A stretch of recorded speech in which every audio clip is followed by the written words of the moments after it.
Bonjour à tous. C'est un réveil brutal des Camerounais après des révélations fracassantes sur les épisodes sanglants d'une opération militaire menée dans le village de Ngarbou, dans le Ndongamantoum, région du Nord-Ouest. Selon le Bureau des Nations Unies pour les droits de l'homme, un massacre des populations civiles s'est produit il y a une semaine. Les victimes sont essentiellement des femmes et des enfants innocents.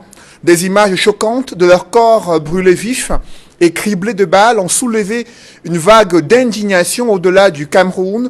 3 jours après cette tragédie, le gouvernement, sous la pression de la clameur sociale, a multiplié les communiqués pour regretter un incident malheureux causé par un incendie survenu à la suite des accrochages entre 6 soldats d'élite et un groupe de séparatistes armés. Le bilan officiel fait état de 7 séparatistes neutralisés, une femme et 4 enfants civils tués dans le présumé incident malheureux. Dans les colonnes du journal Cameroun Tribune, le porte-parole du gouvernement jure la main sur le cœur que les soldats camerounais n'ont jamais eu l'intention délibérée de perpétrer des exactions sur les populations civiles. Cependant, ce bouclier du gouvernement n'a pas longtemps résisté à l'avalanche des accusations sur cette tragédie de Ngarbou. Lors d'une messe de requiem à Kumbo, les familles des victimes ont présenté une fresque sur laquelle étaient inscrits les noms de 12 enfants, 12 pupilles, 12 innocents, 12 petites lumières qui ont été fauchées brutalement et tuées de la façon la plus horrible dans la région du Nord-Ouest. Ces événements effroyables ont poussé l'ancien président ghanéen Jerry John Rawlings à dénoncer le silence de la communauté internationale et l'impuissance de l'Union africaine pour stopper cette spirale des violences meurtrières. Les États-Unis d'Amérique et l'Organisation des Nations Unies ont exigé une enquête indépendante pour faire la lumière sur cette tragédie. Interpellé sur l'enlisement de la crise anglophone et les exactions commises sur des populations civiles au Cameroun, le président français a répondu aux préoccupations d'un activiste camerounais, chef de file d'une organisation anti-BIA. Emmanuel Macron a reconnu une dégradation de la situation sociopolitique et sécuritaire. Il a dénoncé des violations des droits de l'homme intolérables sur le théâtre de la crise anglophone. Le président français a promis de mettre encore plus de pression sur son homologue camerounais afin d'éviter le chaos au Cameroun. Emmanuel Macron a révélé son influence sur Paul Biya, contraint selon lui de libérer Maurice Kamto, d'ouvrir le jeu politique et d'accélérer la décentralisation sous la pression de Paris. Cela n'a pas pour autant décrispé le climat politique et la mise en place du code des collectivités territoriales décentralisées suscite déjà la controverse. 5 mois après le grand dialogue national, qu'est-ce qui explique ce pic des exécutions extrajudiciaires, des tortures, incendies criminels et autres exactions sur les populations civiles dans le chaudron de la crise anglophone? Pourquoi la stratégie gouvernementale peine à mettre fin à ce cycle de violences meurtrières dans les régions du Nord-Ouest et Sud-Ouest? L'Union africaine et la communauté internationale sont-elles impuissantes ou indifférentes à cette guerre fratricide au Cameroun?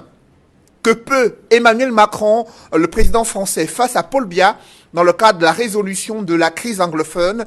Les révélations d'Emmanuel Macron sont-elles de nature à renforcer l'idée d'une France-Afrique et son influence politique, ou alors ces révélations traduisent-elles une rupture profonde visant à dénoncer une gestion dictatoriale d'un Cameroun, pays stratégique dans le golfe de Guinée? Ces questions brûlantes d'actualité constituent l'ossature de droit de réponse. Mesdames, Messieurs, bienvenue dans cette émission où le choc des idées fait jaillir la lumière des analyses effectuées par des invités de haut vol. Et pour cette nouvelle édition de droit de réponse, je reçois Maître Julius Achou. Bonjour. Oui, bonjour, Monsieur Nofele. Merci d'être avec nous ce dimanche. Je précise que vous êtes avocat au barreau du Cameroun et communicant du RDPC, le parti au pouvoir. Effectivement. Et juste en face de vous, cet après-midi du dimanche sur Equinox Télévision, droit de réponse, Angèle-Bert Le Bondachois. Angèle-Bert, bonjour. Bonjour Monsieur Noufele, bonjour à vos millions de téléspectateurs. Vous permettrez que je fasse une entorse à votre programme en souhaitant en ce jour un joyeux anniversaire à 2 valeureuses combattantes. La première, c'est ma propre fille Vanessa Tchatchou, que tout le monde connaît bien, qui s'était vue voler son bébé en plein hôpital gynéco-obstétrique à Yaoundé. Et la deuxième, c'est Rosange Chimeni, qui est une amie politique aujourd'hui incarcérée à la prison de Banganté pour simplement avoir demandé aux Camerounais de ne pas aller voter le 9 février parce que, comme pour elle et nous tous d'ailleurs, ces élections étaient un véritable simulacre. Vous êtes le représentant du mouvement pour la renaissance du Cameroun et ses alliés sur le plateau de Droit de Réponse. Troisième panéliste, c'est l'un des éditorialistes à La Nouvelle Expression, consultant sur Droit de Réponse, Edmond Kamgia. Bonjour Edmond. Bonjour Cédric Doufelé, bonjour à tous les copanélistes. Je salue affectivement l'ensemble des téléspectateurs et téléspectatrices de cette émission. Sur le plateau de Droit de Réponse ce dimanche, Maître Lavoisier-Sapi. Bonjour Maître. Bonjour Cédric et bonjour à mes copanélistes qui sont d'ailleurs des amis dans la vie civile. Je voudrais également prier Cédric d'accepter que je fasse également une petite entorse à cette ouverture des débats pour dire que le maire Nian Cyril et moi-même et même ses adjoints, nous adressons nos chaleureux remerciements à la population de Bafoussam Premier qui nous a porté à la tête de la commune, la population de Bafoussam Premier qui a favorisé le retour du bulldozer du développement qu'ils ont lui-même baptisé, M. Nian Cyril, bulldozer du développement. Je salue particulièrement le chef supérieur Bafoussam, le roi de Bafoussam, qui hier, à la remise des vœux de la population Bafoussam, a lui aussi, de la population à son roi, a également salué le retour du maire Nian Cyril, dont il a salué les actions de développement. À la commune de Bafoussam Premier, tout n'est pas encore joué puisque le RDPC envisage de contester votre victoire à la tête de cette municipalité. On en parlera tout à l'heure, Maître Lavoisier-Sapi. D'abord, ce premier... Mais également sur le plan de la politique au Cameroun. Mais finalement, sur le plan des rapports diplomatiques entre le Cameroun et la France, mais également, et ça va surprendre certains, des rapports entre la France et les États-Unis. Je rentre d'abord sur les aspects essentiellement politiques de la réaction du président Emmanuel Macron.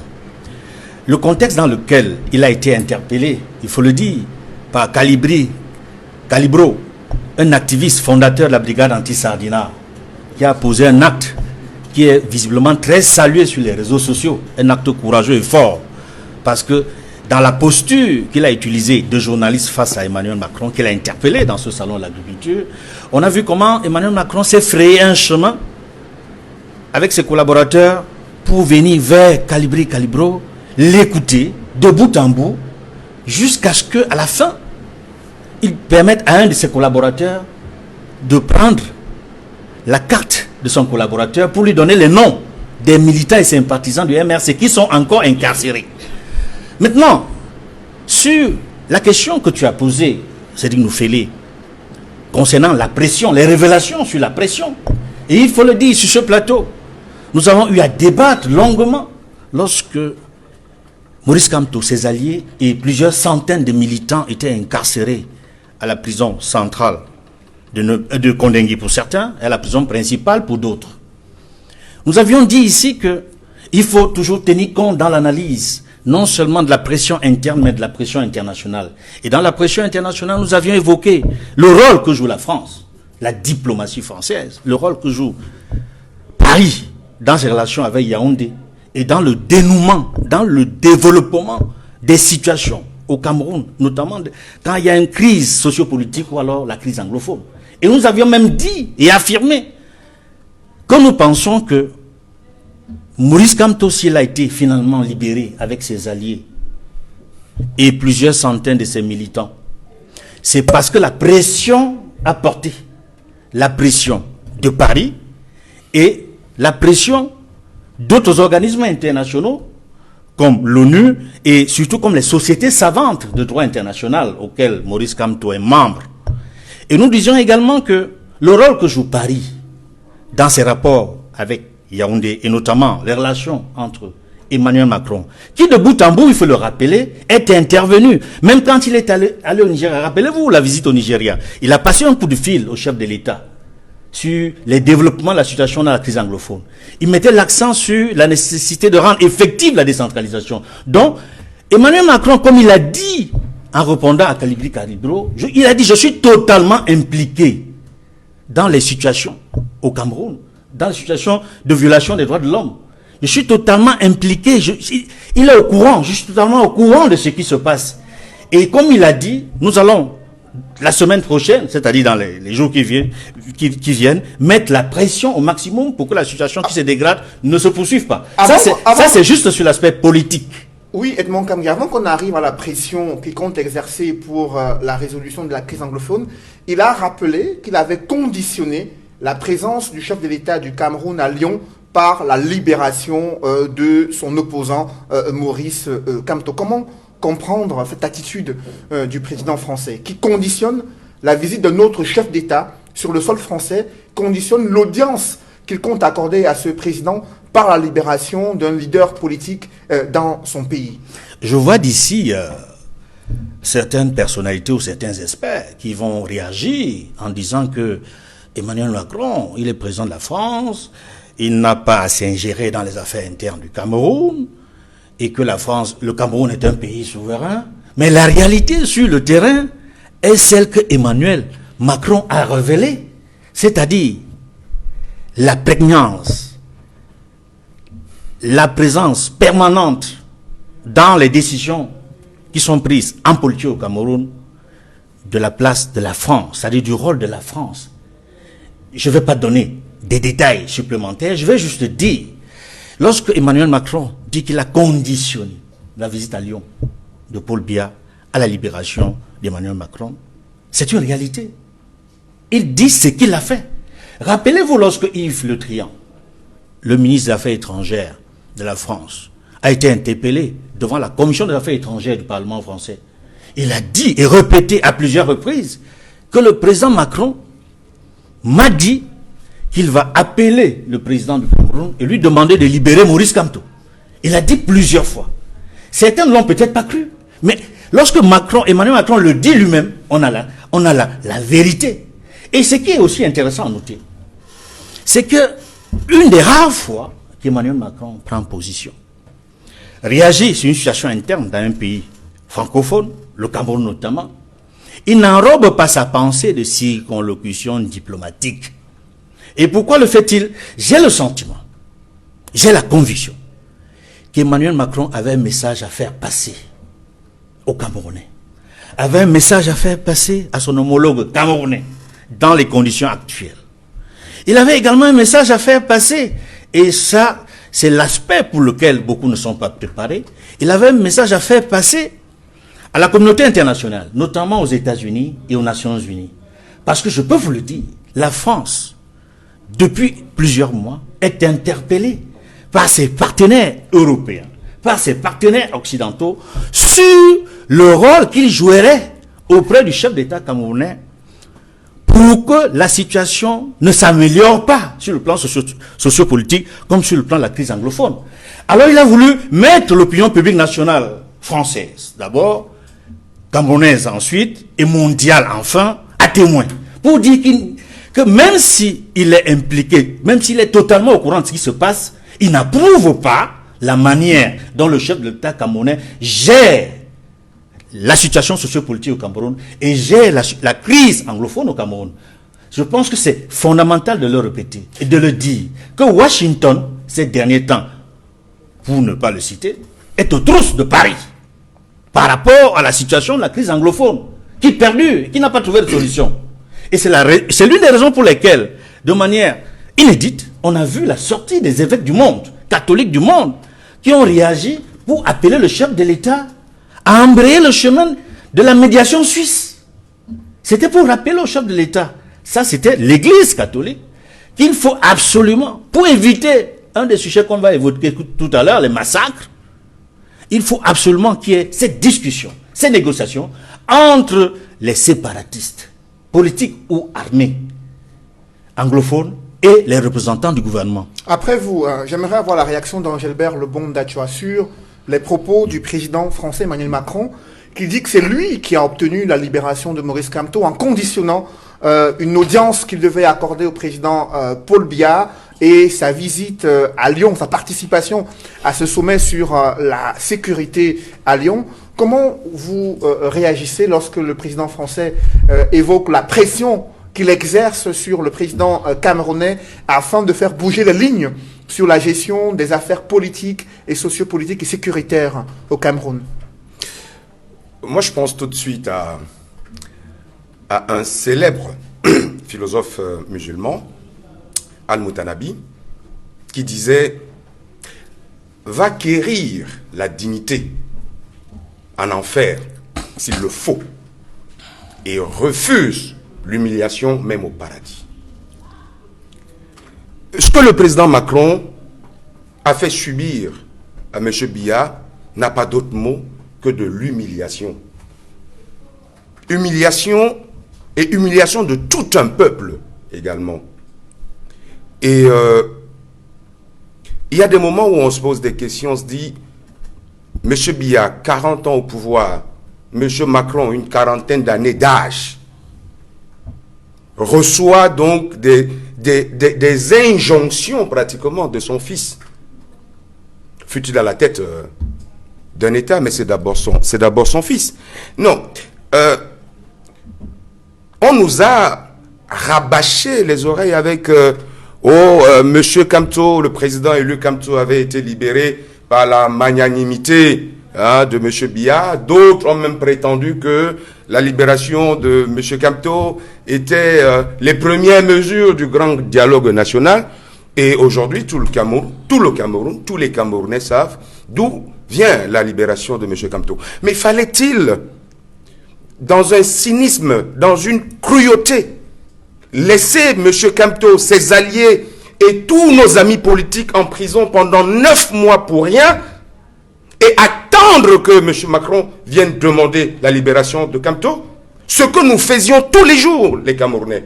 J'ai des amis politiques qui sont encore en prison, Nana Branco, Moutaga Sylvanus et le vice-président Mota, qui sont aujourd'hui emprisonnés simplement parce qu'entre autres, ils demandaient la libération de Macron, de M. Kamto. Est-ce que ça fait vraiment sérieux que le président Biya affiche autant de faiblesse, autant de fébrilité, c'est-à-dire devant le monde entier, des gens qui disaient tous les jours que on est un pays souverain, nous n'avons d'ordre à recevoir de personne. Non, mais c'est grave. Les révélations que nous avons eues hier sont graves. Et moi, tout simplement, j'ai dit depuis hier, si M. Biya a encore de la dignité, ce qu'il lui reste à faire, c'est de démissionner. On ne peut pas faire autant honte à un peuple et continuer à le servir. Après vous, Angélbert Le Bondachua, Maître Julius Achou, lorsque le président Emmanuel Macron insiste sur le terme pression qu'il a exercé lui-même sur le président Paul Biya afin d'obtenir des avancées sur la gestion de la crise anglophone et surtout la libération de Maurice Kamto, condition sine qua non pour la présence du chef de l'État à un sommet qui s'est tenu à Lyon en France. Vous, comment vous appréciez les termes et les propos, l'attitude même du président Emmanuel Macron vis-à-vis du président Paul Biya concernant la gestion de la situation sociopolitique au Cameroun? Pour moi, je viens de constater que M. Macron est devenu le nouveau dictateur du Cameroun qui dicte à notre président la conduite à tenir.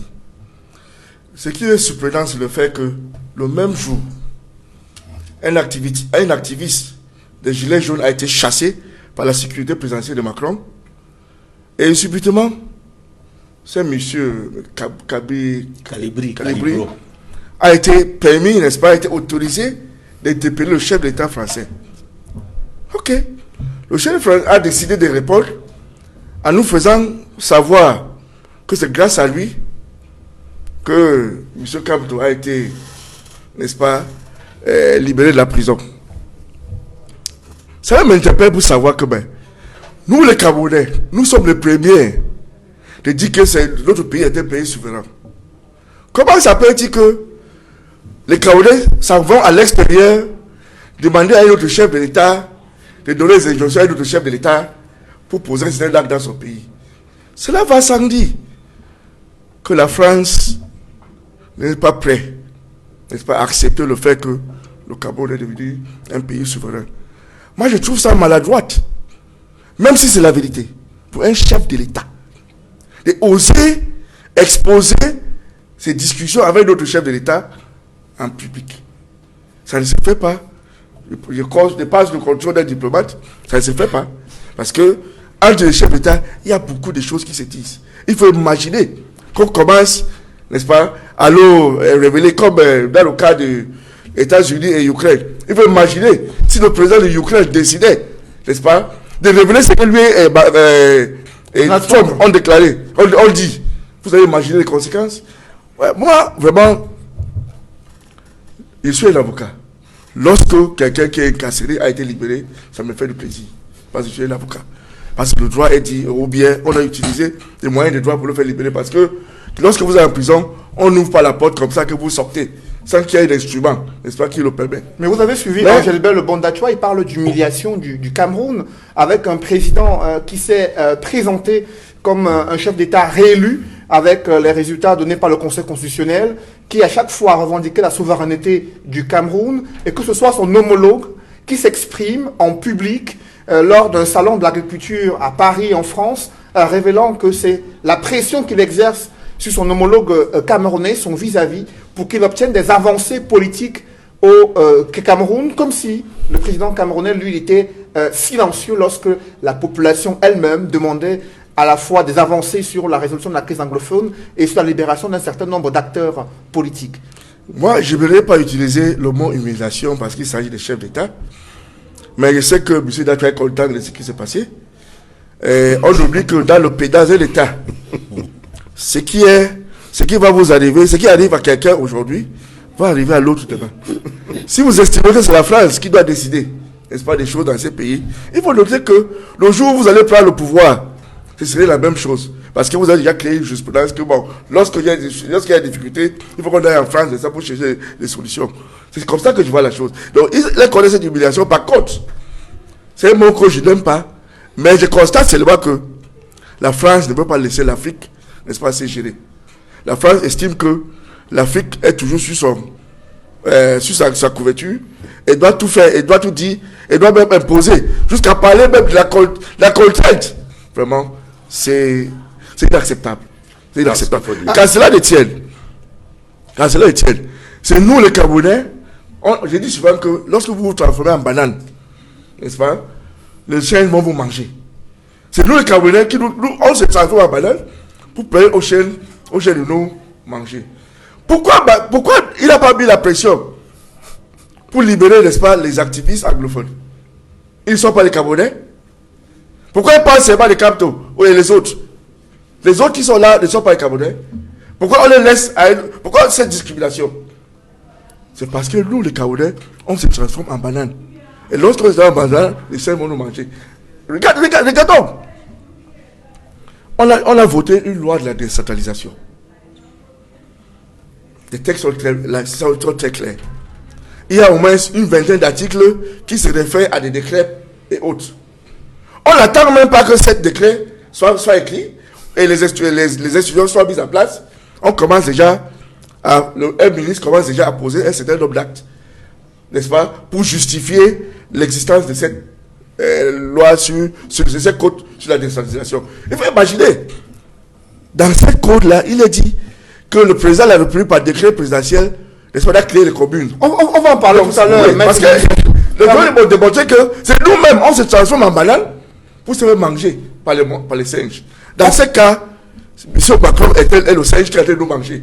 On ne voit pas ça, on se contente de ce qui est à côté, on ne regarde pas dans 10 ans. Alors, merci. Après vous, j'aimerais avoir Maître d'abord Lavoisier de Sapi sur cette sortie d'Emmanuel Macron. Vous venez de suivre Maître Djoulou Sachou qui estime que les Camerounais prêtent le flanc à un chef d'État français et que cela montre qu'ils sont fiers de ce que le Cameroun pète sa souveraineté lorsqu'un président français s'exprime ainsi, donnant l'impression qu'il donne des injonctions à un autre chef d'État camerounais.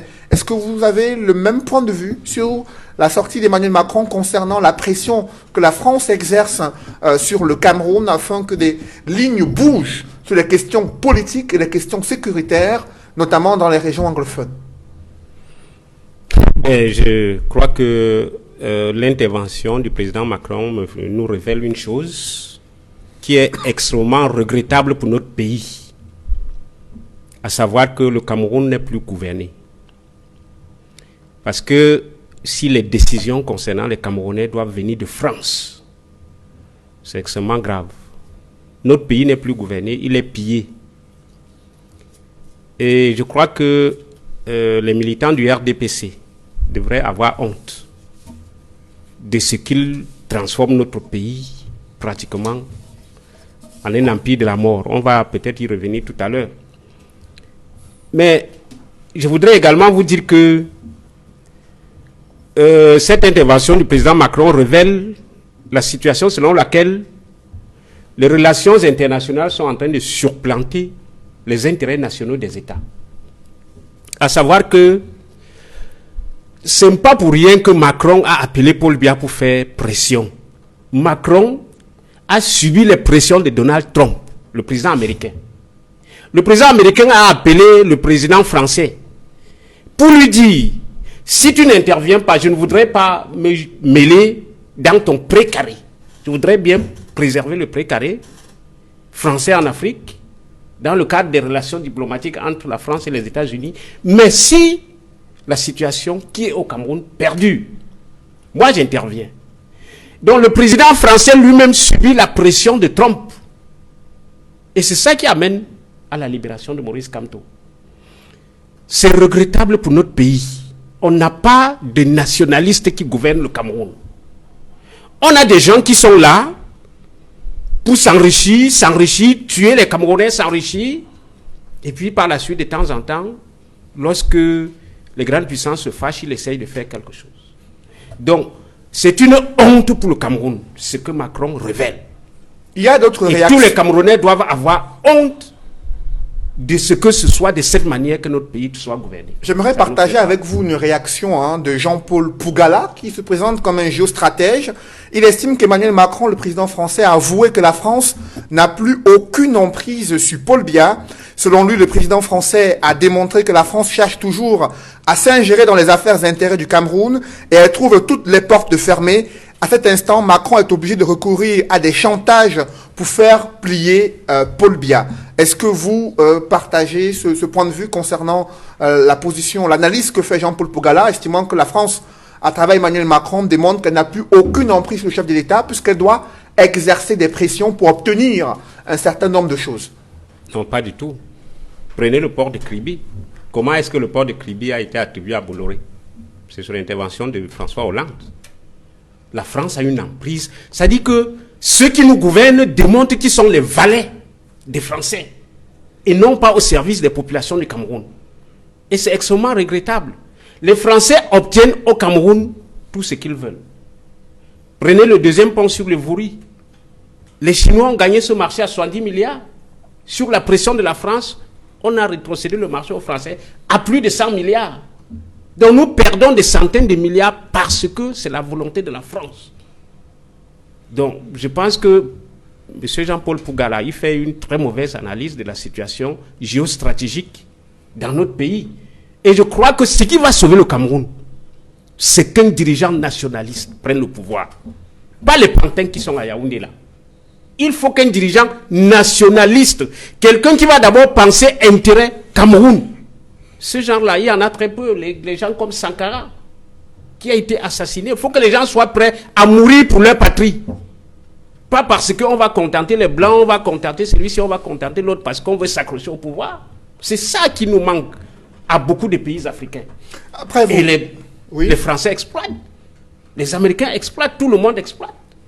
Après vous, Edmond Kambia, sur cette position que développent certains partisans du pouvoir et d'autres géostratèges, à l'instar de Jean-Paul Pougala, qui estiment que Emmanuel Macron a démontré qu'il n'a plus aucune emprise sur le chef de l'État du Cameroun, qui, selon Jean-Paul Pougala, a rompu le pacte colonial entre la France et le Cameroun depuis 2009.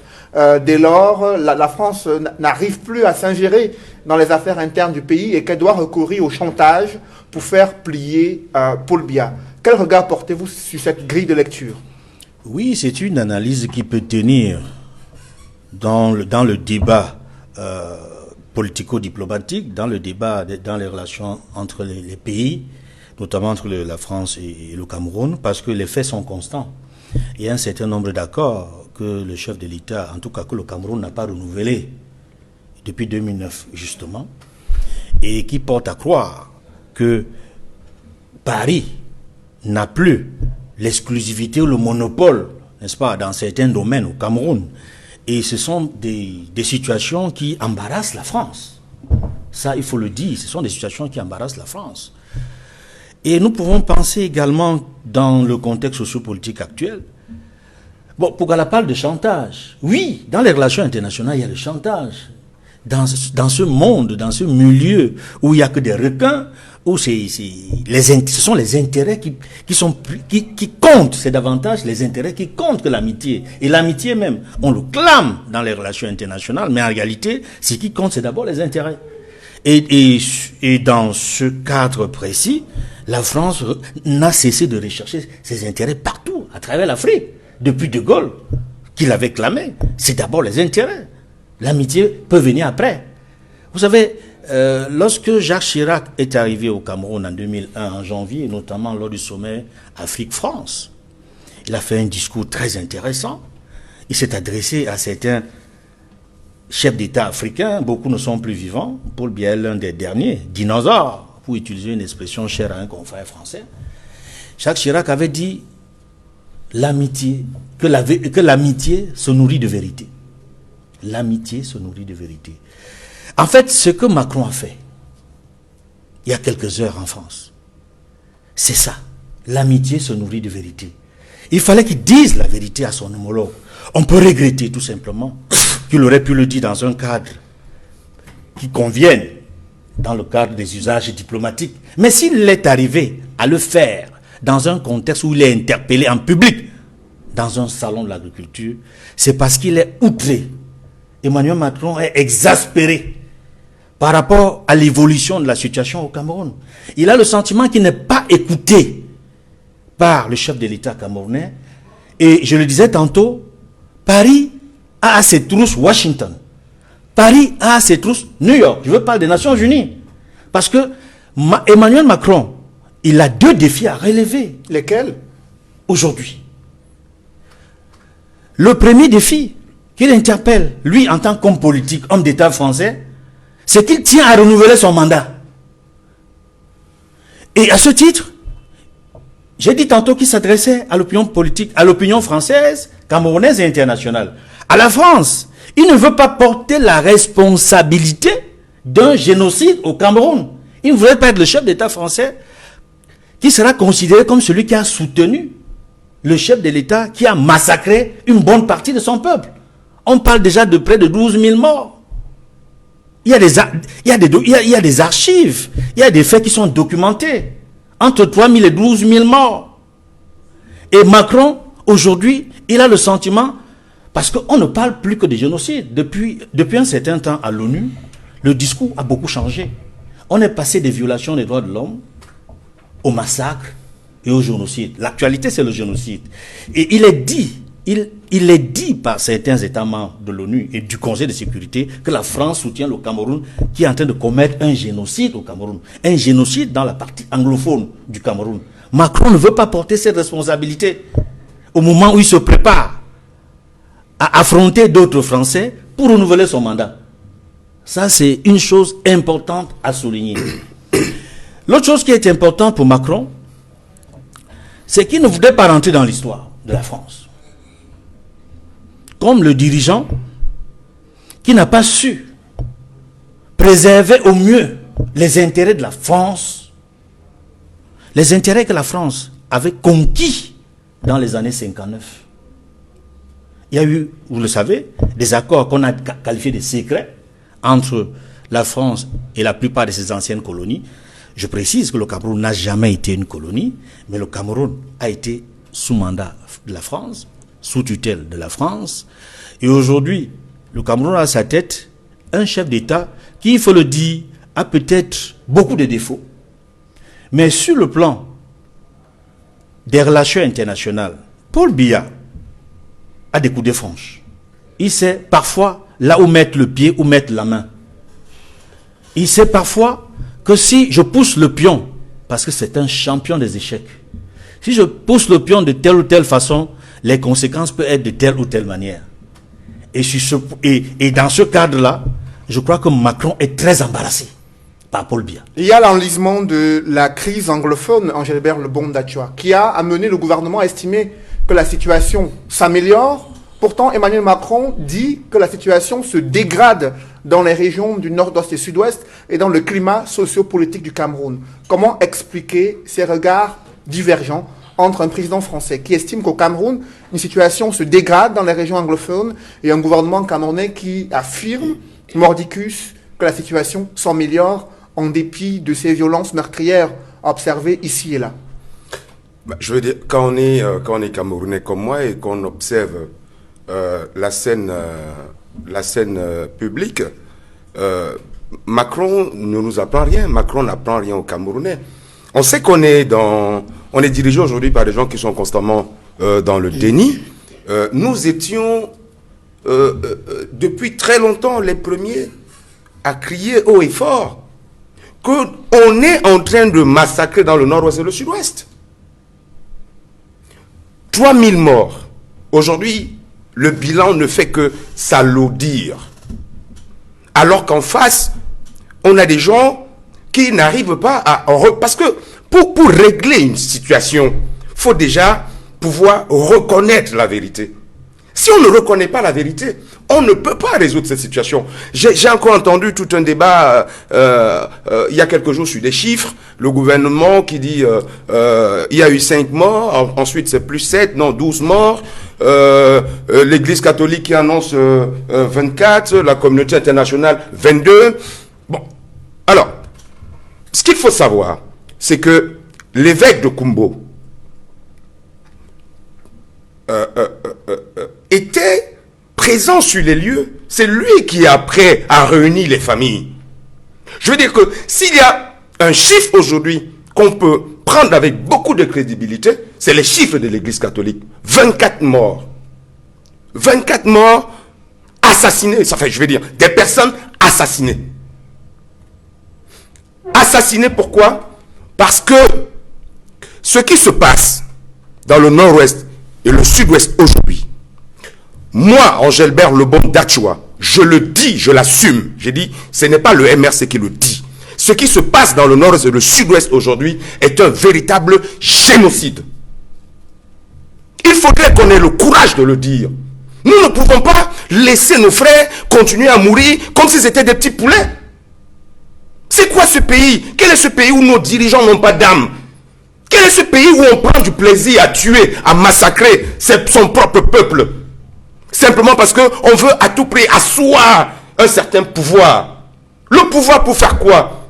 Si M. Biya, avec ce pouvoir depuis 40 ans, pouvait au moins améliorer les conditions de vie de Camerounais, on comprendrait. Je discutais encore hier avec un petit frère chez moi à Newbel, Paul Pascal. Je lui disais, mais tiens, mais qu'est-ce que ce pays est devenu? Mes parents ont payé mon école maternelle 750 francs à Maria Goretti. On peut aller vérifier. On a payé mon école primaire 1200 francs. On peut aller vérifier. Mon lycée, c'était 2000 francs. On faisait un mandat au nom de l'intendant. Nous avions la bourse au lycée, des bourses trimestrielles. Qu'est-ce que ce pays est devenu? Ils veulent conserver le pouvoir pour faire quoi? Parce que nous, demain, quand on voudra dénoncer un ensemble de choses, ils vont nous arrêter et jeter en prison. Heureusement qu'ils le savent. Angélbert Lebon, le gouvernement vous répond en estimant que vous faites de la surenchère sur la question de la crise anglophone, qu'il n'y a pas eu de massacre et il n'y a pas de génocide selon le gouvernement. Il y a eu une opération militaire qui a été menée et un incident malheureux est survenu à la suite d'un incendie qui est lié aux accrochages entre forces de l'ordre, forces de sécurité et les groupes armés séparatistes. Voilà la version officielle du gouvernement. Monsieur Noufele, moi d'Achua, je dis et j'assume. Ils n'ont qu'à m'arrêter comme ils ne savent faire que ça. Je suis même prêt aujourd'hui au sacrifice suprême. Il faut dire la vérité aux Camerounais. Ce qui se passe dans le nord-est et le sud-ouest, là on n'a plus de réserve. C'est un génocide. Mais il faut le dire.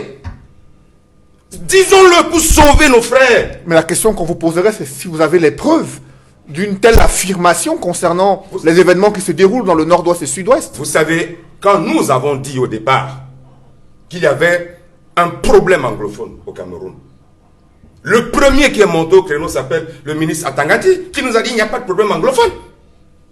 Quand on a demandé un dialogue inclusif pour pouvoir résoudre ce problème de crise, qu'est-ce qu'ils ont répondu? Qu'on ne dialogue pas avec les terroristes. Et aujourd'hui, c'est eux qui nous montrent des images de personnes qui sont allées chercher au Nigeria, ils accueillent à l'aéroport. Donc, des terroristes aujourd'hui sont devenus des héros pour eux? Non, arrêtons ça. Je dis, je connais le français, je suis prêt à assumer ce que je dis. Et je le dis pour mon peuple. Je dis pour que les Camerounais ouvrent les yeux. Voilà quelque chose qui se passe dans une partie du pays. Ça n'intéresse pas la partie francophone. Ils sont au bar, ils vont en boîte de nuit, ils sont tranquilles. Non, réveillons-nous, prenons conscience. C'est ensemble, tous les Camerounais, ensemble. Tous les Camerounais, ensemble. Nous allons pouvoir résoudre cette crise. Monsieur Ayouk Tabé fait quoi en prison? C'est-à-dire au moment même où on annonçait ce grand dialogue national, on l'a condamné quelques jours avant à perpétuité. Vous pensez que des gens qui réagissent comme ça veulent vraiment résoudre cette histoire? Non. Moi j'ai mal au cœur. Mon cœur saigne. Arrêtons cette sale guerre. Monsieur Biya, arrêtez cette sale guerre. Alors, nous n'en avons pas besoin. Après vous, Maître Julius Achou, vous voyez la colère de certains Camerounais, leur exaspération à la suite de l'enlisement de cette crise anglophone, de la guerre décriée dans ces régions du nord-ouest et sud-ouest, avec de nombreuses populations civiles victimes des affres de cette guerre. D'aucuns parlent de génocide. Vous qui y allez souvent, quel est le point que vous faites aujourd'hui sur la gestion de la crise anglophone? Monsieur Dafade est une personnalité très fâchée. Je peux le comprendre. Mais la fâcherie ne va pas régler les problèmes. Il faut qu'on trouve des solutions, n'est-ce pas, dans lesquelles les solutions, n'est-ce pas, qui peuvent améliorer ou changer, n'est-ce pas, les dons de la situation. Parce qu'il faut noter que nous sommes dans une guerre asymétrique, dans laquelle, lorsqu'un militaire vient, il n'a que 3 secondes pour voir si la personne en face de lui est un ennemi ou pas. Lui aussi, il ne faut pas mourir. Il faut noter, c'est un être humain. Quand c'est un des tiens, moi, je ne veux pas parler des génocides ou des tueries ou bien des meurtres tant que, n'est-ce pas, je n'ai pas eu la preuve contraire de ce que officiellement le ministre a dit. Parce qu'à mon avis, les Amazoniens portent les tenues militaires, déjà, le billes et autres. Donc c'est difficile, n'est-ce pas, de distinguer entre nos militaires et les militaires des Amazoniens, très souvent. D'après ce qu'on a dit sur les faits, il y a aussi eu des musulmans ou bien des Borodo qui sont venus aussi dans cette zone-là pour attaquer.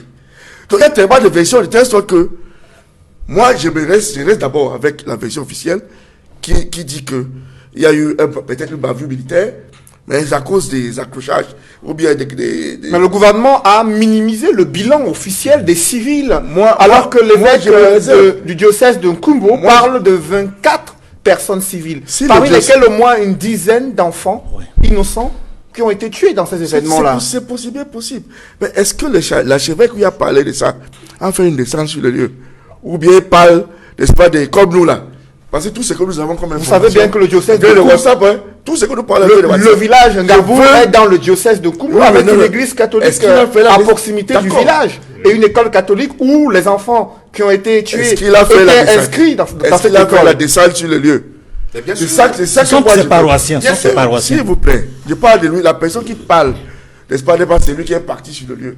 Et lorsque vous dites des choses, n'est-ce pas, qu'on vous a relaté, il y a possibilité, n'est-ce pas, de changement, n'est-ce pas, entre vous et la personne qui fait les déclarations. Moi, je dis, je ne refuse pas.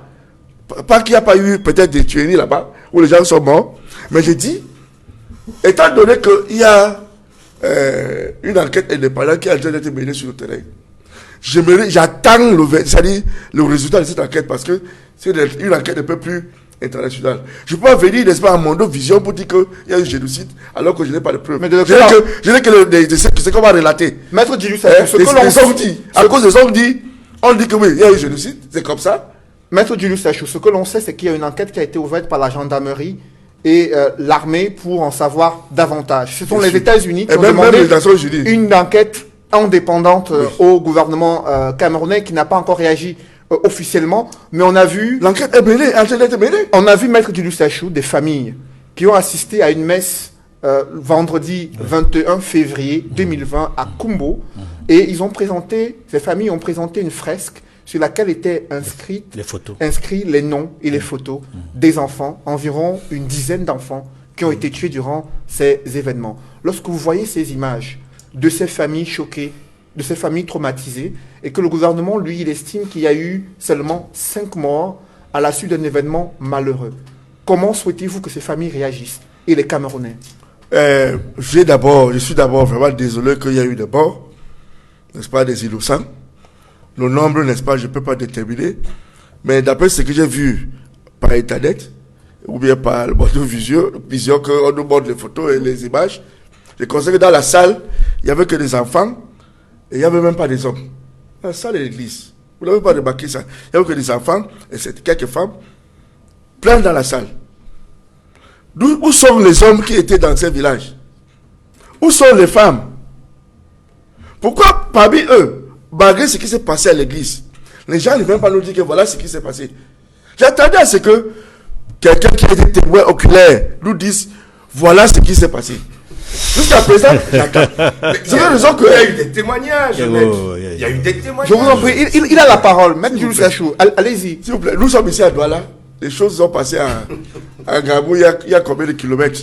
Et les gens avouent des choses que moi je ne peux pas. Je suis avocat et avant d'accepter quoi que ce soit, il me faut des preuves irréfragables. Je ne peux pas accepter ce que les gens déclarent par-ci, par-là, sans justificatif, sans vous montrer que voici la Bible de la famille. Parce que à l'église même, ceux qui ont fait des témoignages à la télévision n'étaient pas à l'église. Ils n'étaient pas parmi ceux qui étaient à l'église. Pourquoi? C'est parce qu'ils ont peur ou ils ont bâti. Moi, vraiment, je prends mon temps. Je suis quelqu'un, je suis très regardant sur un certain nombre de détails. J'attends les enquêtes. Alors, après vous, Maître Lavoisier de Sapi, sur ces événements survenus à Ngarbou, dans le Dongamonton, région du Nord-Ouest, qui ont amené le président Emmanuel Macron à déclarer que la situation se dégrade au Cameroun, là où le gouvernement camerounais affirme que la situation s'améliore, invoquant un incident malheureux survenu à la suite d'un incendie lié à des accrochages entre soldats et un groupe de terroristes séparatistes armés. L'Église, quant à elle, évoque au moins 24 morts, dont une douzaine d'enfants et des femmes innocentes, vulnérables, qui ont été tuées. Vous, comment appréciez-vous l'attitude du gouvernement après ces événements de Ngarbou survenus dans la région du Nord-Ouest? Le gouvernement camerounais est resté dans son attitude d'irresponsabilité. Et je pense que mon confrère René Maître Achou, si j'avais été à votre place, il y a longtemps que j'aurais démissionné du RDPC. S'il vous plaît. Je ne sais pas ce que vous cherchez dans ce parti. Un parti qui cautionne le massacre de vos frères. C'est le parti maintenant. Oui, c'est le parti. Votre frère militaire, le parti est au pouvoir. Vous avez un frère qui est militaire. Des personnalités, personnellement. oui, des personnalités comme Diongouté, comme Paul Atangani. Je ne sais pas ce que il a la parole. Je ne sais pas ce que vous cherchez dans le RDPC. Parce qu'il faut avoir une certaine dignité humaine. Il faut avoir de la pitié pour la vie humaine. Quand le sang est versé de cette manière, je pense que pour quelqu'un qui est responsable, il ne doit pas cautionner ça. Votre maintien dans le RDPC veut dire que vous cautionnez le génocide, le massacre des populations anglophones. Et il vous souvient, Cédric, que le gouvernement est constitué des gens qui sont extrêmement de mauvaise foi. Quand l'armée camerounaise a abattu des femmes et des bébés sur leur dos dans l'extrême nord du pays, on nous a dit que c'était au Mali. Vous comprenez? C'était extrêmement grave pour des faits qui se sont passés en territoire camerounais. C'est lorsque Amnesty International démontre de manière scientifique qu'il s'agissait des soldats camerounais et des ressortissants camerounais que le gouvernement se ravise. Vous parlez d'enquête. On a ouvert une enquête. Vous en êtes où avec l'enquête sur l'assassinat de Monseigneur Jean-Benoît Mbala, évêque de Bafia? Est-ce qu'aujourd'hui on nous a dit de quoi il est mort et qui l'a tué? De quelle enquête vous parlez? Le gouvernement camerounais, c'est un gouvernement qui peut faire une enquête et donner une suite. J'ai dit, Cédric, je comprends la colère de mon aîné, M. Ndachoua. La crise anglophone a infligé aux populations civiles et même à l'armée camerounaise des souffrances les plus inacceptables. Plus de 3000 morts, je dis plus de 3000 morts. Plus d'1 million d'anglophones déplacés internes. C'est sûr que mon grand frère Maître Achou abrite des déplacés à son domicile. Parce que tous les anglophones, ils ont au moins 15 ou 20 personnes chez eux. Vous avez des Camerounais qui sont au Nigeria, réfugiés. Vous avez des gens qui sont dans des forêts. Ils vivent de quoi? C'est des souffrances les plus inacceptables. Qu'est-ce qu'il coûte à l'État du Cameroun de négocier un cessez-le-feu? Ça dépasse le gouvernement camerounais, avec toute la puissance militaire que nous avons, de négocier ne serait-ce qu'un cessez-le-feu. Le massacre de Gabou, c'est un massacre de trop. J'ai lu le communiqué du ministre de la Défense. Le ministre de la Défense passe aux aveux à demi-mot. Il passe aux aveux à demi-mot. Il reconnaît qu'il y a eu une bavure militaire. Il reconnaît que l'armée a massacré des civils. Il parle d'un incident malheureux. Oui. Quand on parle d'incident malheureux, c'est quoi? Un incident malheureux lié à un incendie qui est survenu à la suite des accrochages entre soldats camerounais et des groupes armés séparatistes. Ensuite, le ministre de la Communication, René Emmanuel Sadi, a déclaré que l'armée n'a commis aucune exaction de quelque nature, quelle que soit, sur les populations civiles. Ben, nous avons vu des corps de ces victimes. Ce n'étaient pas des corps brûlés. WhatsApp. Oui, ce n'étaient pas des corps brûlés. Et c'est l'armée, d'ailleurs, qui a participé à l'enterrement de certains de ces corps. Cette photo n'était pas Gabou. Ah oui. Vous allez tout nier. Le RDPC est comme ça.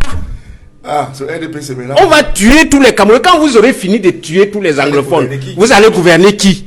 Donc, votre frère. Je dis c'est extrêmement grave.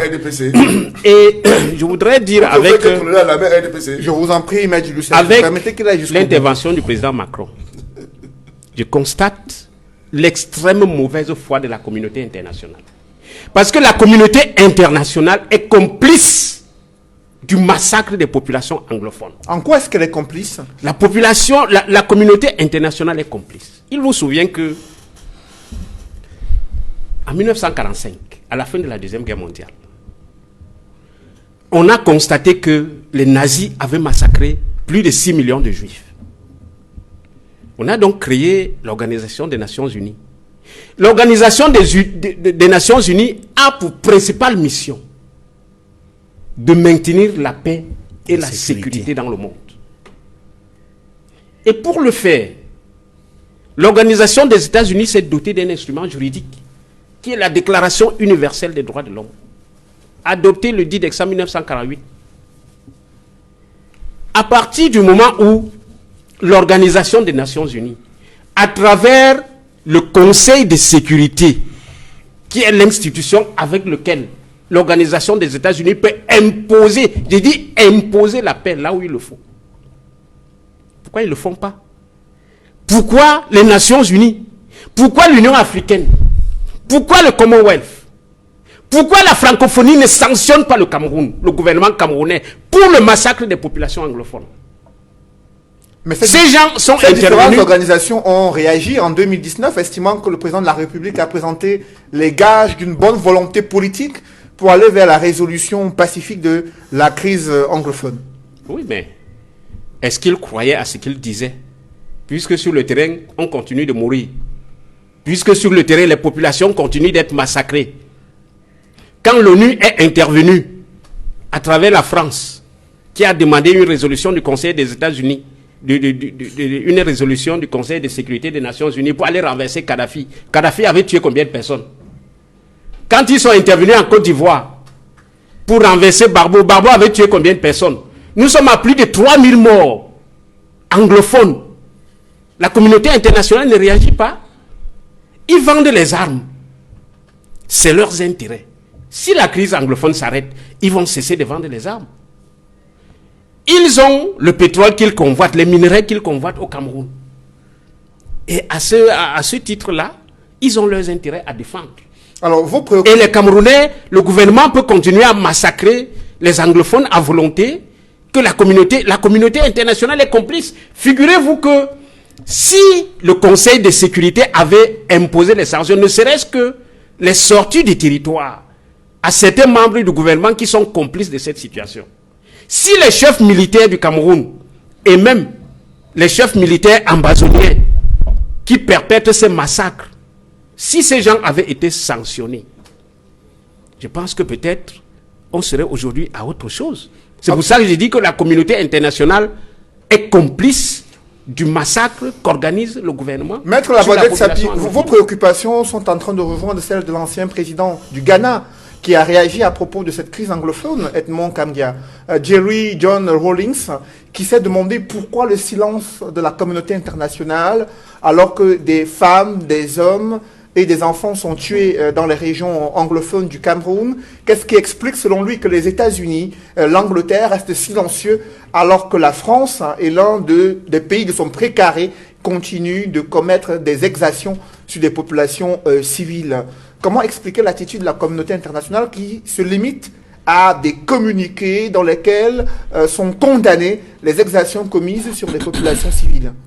Oui, l'ancien président du Ghana, John Jerry Rawlings, a raison de s'en plaindre. Parce que lui, quand il était président du Ghana, c'est quelqu'un qui avait le sang chaud. On sait dans quelles circonstances il est arrivé à la tête de l'État, mais il a laissé un pays démocratique. C'est-à-dire il a impulsé la démocratie au Ghana, et la lutte contre la corruption, et il est parti. Tous ceux qui sont venus après lui respectent la Constitution. Jerry Rawlings, c'est une personnalité forte en Afrique et dans le monde. Il a souvent passé ses vacances au Cameroun, qu'il aime beaucoup. Et je peux même vous dire qu'il est très préoccupé par la situation que le Cameroun connaît. Parce que c'est un pays pour lequel son cœur bat. Je dois dire que, mais c'est aussi en même temps, lorsqu'on dit que la communauté internationale nous a pratiquement ou totalement abandonnés. Je dis non. C'est en partie vrai, mais en partie faux. En partie faux parce que ces derniers mois, et même ces dernières semaines, je peux vous dire que la communauté internationale en général et les Nations Unies en particulier sont en train de suivre de près tout ce qui se passe au Cameroun. Depuis le mois de décembre, je peux vous affirmer, lorsque les États-Unis ont exercé leur gestion, leur présidence du Conseil de sécurité, et jusqu'à ce jour, tous les autres États qui ont succédé aux États-Unis comme président du Conseil de sécurité des Nations Unies, le dossier Cameroun est régulièrement sur la table. Et je m'en vais vous dire que les Nations Unies suivent de près la situation en vous rappelant que parmi les premières institutions qui ont réagi lorsqu'il y a eu le massacre de Ngabo-Tumbo, c'est deux institutions onusiennes qui font partie des premières à avoir réagi. Il y a d'abord James Noonan, le chef du bureau de la coordination humanitaire de l'ONU pour le nord-ouest et le sud-ouest, qui a fait un communiqué. C'est lui qui a révélé qu'il y a 22 morts. Il a dit qu'il y a 22 morts, dont une majorité d'enfants. Et dans son communiqué, il a indiqué qu'il y avait parmi ces femmes, des femmes enceintes. Il dit, parmi les tout premiers communiqués, c'est OCHA, c'est-à-dire la coordination des affaires humanitaires de l'ONU au Cameroun, qui a d'abord réagi, suivi de près par le Haut Commissariat des Nations Unies pour les droits de l'homme. Et je dois rappeler qu'il y a un an à peine, c'était au mois de mai 2019, Madame Michelle Bachelet, la patronne du Haut Commissariat des Nations Unies pour les droits de l'homme, était au Cameroun. Elle avait rencontré le chef de l'État, Paul Biya. Elle avait également rencontré les principaux leaders de l'opposition, qui lui avaient présenté des mémorandas et dressé la situation sociopolitique du Cameroun. Et quand je vous dis que le Haut Commissariat des Nations Unies pour les droits de l'homme a réagi après la coordination de l'ONU pour les affaires humanitaires, c'est vous dire que aujourd'hui plus que jamais, l'ONU suit ce dossier. Et l'ONU suit ce dossier en étroite collaboration avec le Conseil de sécurité des Nations Unies est une structure pour laquelle certains ne pourraient peut-être pas s'attendre. Et ça, c'est une révélation que je peux faire. La Cour pénale internationale suit attentivement le déroulement de la situation au Cameroun, notamment les violations des droits de l'homme dans la crise anglophone. J'ai dit la Cour pénale internationale suit de près. Et elle suit de près sur la base d'une recommandation du Conseil de sécurité des membres qui, après la réunion que nous avons eue l'an dernier, la réunion informelle, qui a permis à l'ensemble des États membres de l'ONU d'être briefés sur la situation humanitaire du Cameroun, depuis ce temps, l'ensemble des États membres du Conseil de sécurité des Nations Unies suggère et propose qu'un suivi particulier soit fait. Et depuis qu'il y a des exactions massives dans le nord-ouest et le sud-ouest, de part et d'autre, par les sécessionnistes et par les forces de défense et de sécurité, il y a un suivi particulier. Et je peux même vous dire, sans risque de révéler quoi que ce soit, que de plus en plus, il y a des actes qui sont archivés et documentés. Et que certains responsables seront concernés, seront bientôt sanctionnés. Parmi les responsables onusiens, il y a 4 hauts responsables, représentants spéciaux du secrétaire général des Nations Unies en charge des questions du génocide, de la prévention des conflits, de la lutte contre la prévention des conflits pour les enfants, qui ont tenu à révéler des abus sexuels, violences meurtrières contre des enfants dans les régions du nord-ouest et sud-ouest. C'est une première de voir un communiqué conjoint signé par ces hauts responsables. Quel message veut-il envoyer au gouvernement camerounais? Cela renforce tout ce que je disais tantôt, que l'ONU, dans tous ses démembrements relatifs aux droits de l'homme, est pratiquement en travail. C'est-à-dire qu'elle est en train de rassembler le maximum de documentation pour pouvoir agir le moment venu sur les responsables, quand les responsabilités seront établies sur les responsables de tout ce qui tue, de tout ce qui commettent des crimes, notamment des exécutions sommaires, des crimes de guerre. Parce que, je peux vous avouer aujourd'hui, parce que dans les développements qui sont en cours dans le système des Nations Unies, on parle de plus en plus des crimes de guerre et des crimes contre l'humanité au Cameroun, en plus du génocide. Le vocabulaire a beaucoup évolué sur les crimes au Cameroun. C'est pour vous dire, avec l'actualité sur le cas des enfants qui sont victimes de viols, que plus que jamais, la situation ne sera plus la même. Le gouvernement a balayé d'un revers de la main ces allégations dans une sortie du porte-parole du gouvernement, ministre de la Communication, avec vous, Angelbert Lebon d'Achua, lorsque le ministre de la Communication estime qu'il y a une campagne de dénigrement et de tentative de déstabilisation du Cameroun à travers des informations infondées sur un prétendu massacre des populations civiles, des campagnes de dénigrement de l'armée camerounaise qui est professionnelle et qui est engagée aux côtés des populations pour les défendre et défendre l'intégrité du territoire. Le ministre de la Communication est allé jusqu'à affirmer que la situation s'améliore dans les régions du nord-ouest et sud-ouest et que ces différentes sorties faites par certains partis de l'opposition visent à conforter leur idée du boycott lié aux élections législatives, selon lesquelles il n'y aurait pas d'élections dans les régions du nord-ouest et sud-ouest en raison des violences meurtrières qui sévissent dans ces régions, ce qui n'est pas l'avis du gouvernement. Comment vous appréciez cette position du gouvernement sur l'évolution de la crise anglophone? Vous me parlez de ministre de la Communication. Je ne sais pas quel communiqué fondé il a déjà publié, mais il me souvient que ce même monsieur avait dit à Mondovision que c'est monsieur Camteau qui avait commandé donc la casse de l'ambassade de France. Non, je peux pas accorder du crédit à un monsieur comme celui-là, même si ministre de la Communication. Comme j'ai l'habitude de le dire, on passe pas encore coucou de ministre. Donc. Mais je veux dire, il faut que les gens réagissent dans ce pays, c'est-à-dire notamment les gouvernants, avec un peu d'humilité et d'amour pour ce pays. Vous pensez que il y a un Camerounais vraiment qui a intérêt à ce que le Cameroun parte en vrille? Non, ça n'existe pas. Tout ce que nous faisons, mais j'ai la possibilité, moi, aujourd'hui, d'aller vivre où je veux, en Allemagne, en France, où je veux, mais j'ai choisi de vivre au Cameroun. J'ai choisi de vivre au Cameroun parce que je voudrais aussi demain avoir une fierté d'être Camerounais. Aujourd'hui, on n'a plus de fierté à être Camerounais. Parce que on est dirigé aujourd'hui par des personnes qui sont non seulement inexpertes, mais en plus qui n'ont aucun amour pour ce pays. Quel est l'intérêt pour eux aujourd'hui de dire que la situation s'améliore dans le nord-est et le sud-ouest si ce n'est de la mauvaise foi? Et ceux qui le disent aujourd'hui ne peuvent même pas se rendre dans le nord-est et le sud-ouest. On vous parle d'une zone économiquement sinistrée. Je voyais encore des images des bureaux, enfin des bureaux d'Elecam, des sous-préfectures, des gendarmeries. Dans la broussaille, tout le monde est parti. Qu'est-ce qui s'améliore? Non, je vous dis, c'est parce qu'ils sont dans le déni. Le jour où on verra la vérité en face, on aura le courage d'affronter cette vérité, et à ce moment-là, on pourra poser les problèmes et les résoudre. Aujourd'hui, on fait du saupoudrage. Dès qu'on vous dit un dialogue inclusif, ils viennent avec un grand dialogue qui n'a même pas de sens. On ne comprend même pas avec qui ils dialoguent. On comprend. Vous ne pouvez pas faire le grand dialogue national et vous réunissez au palais des congrès 95% de francophones pour parler 5% d'anglophones. Vous ne pouvez pas résoudre le problème comme ça.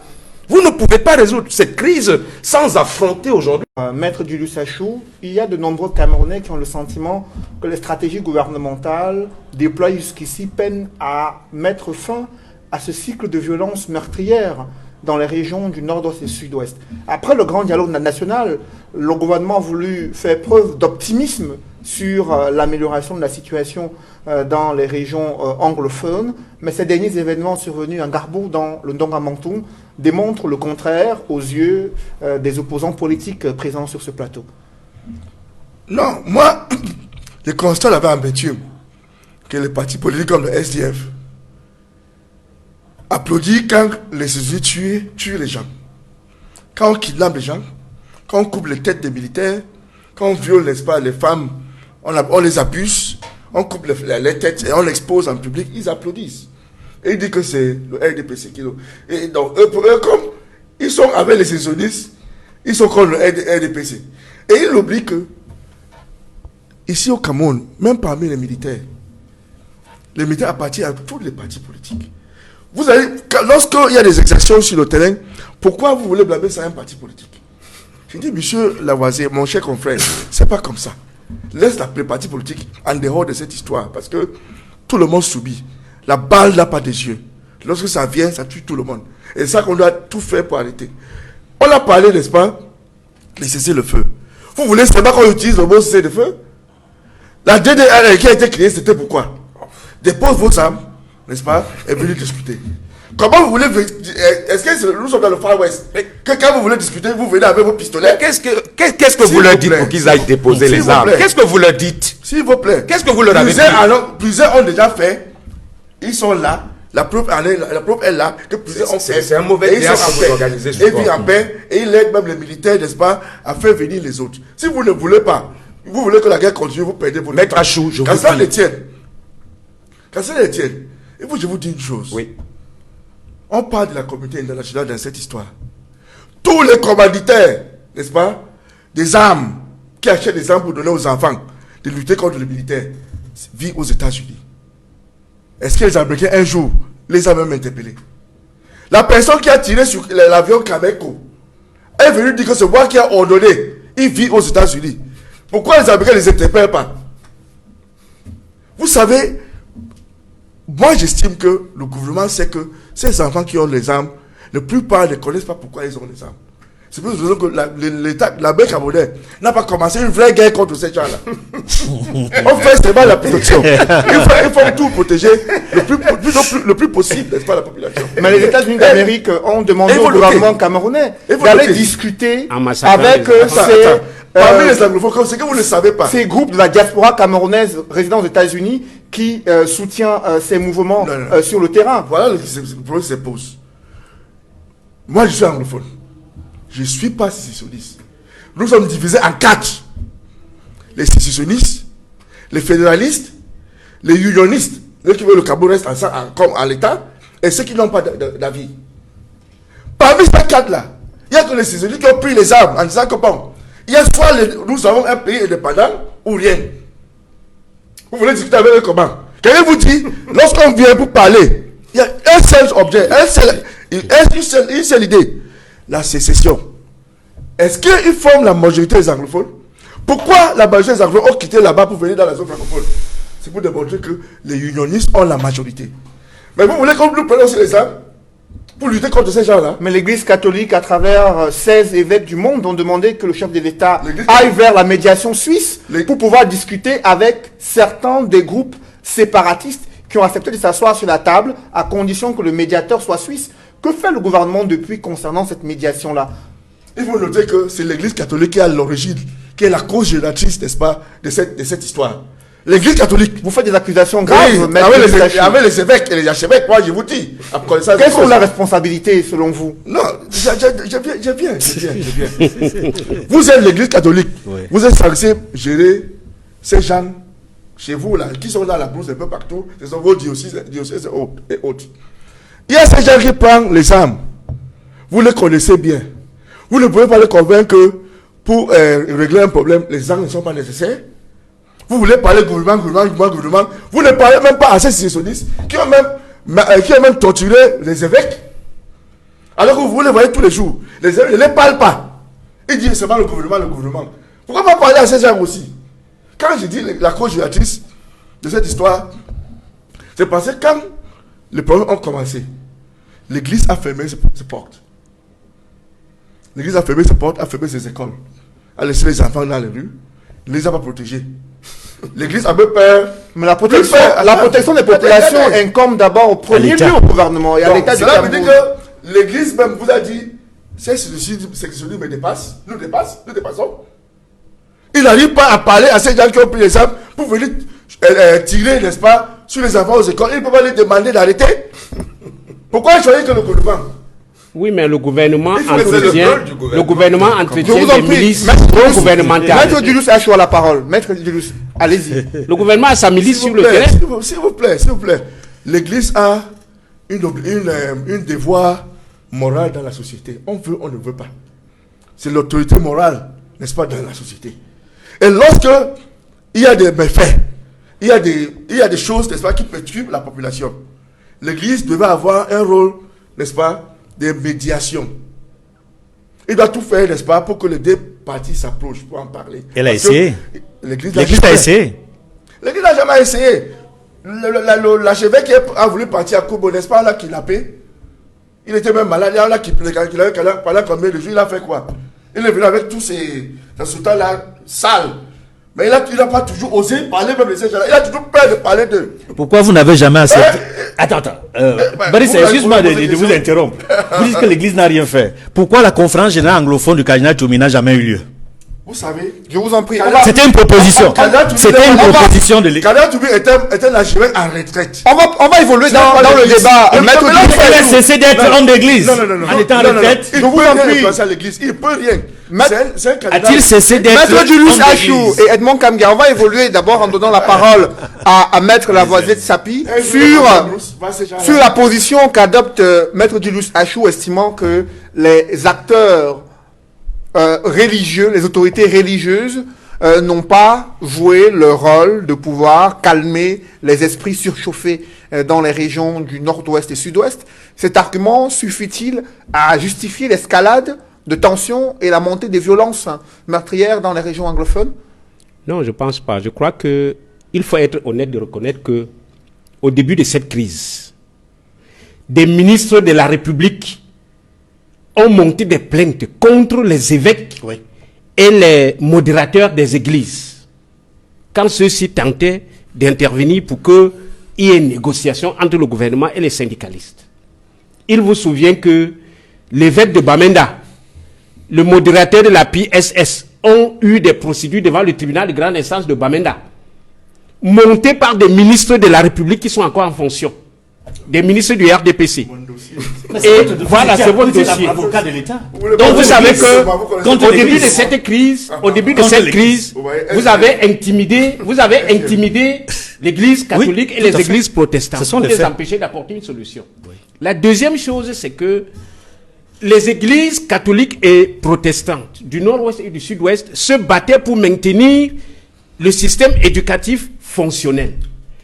Des ministres, s'il vous plaît, des ministres, oui, écoutez, c'est cynique.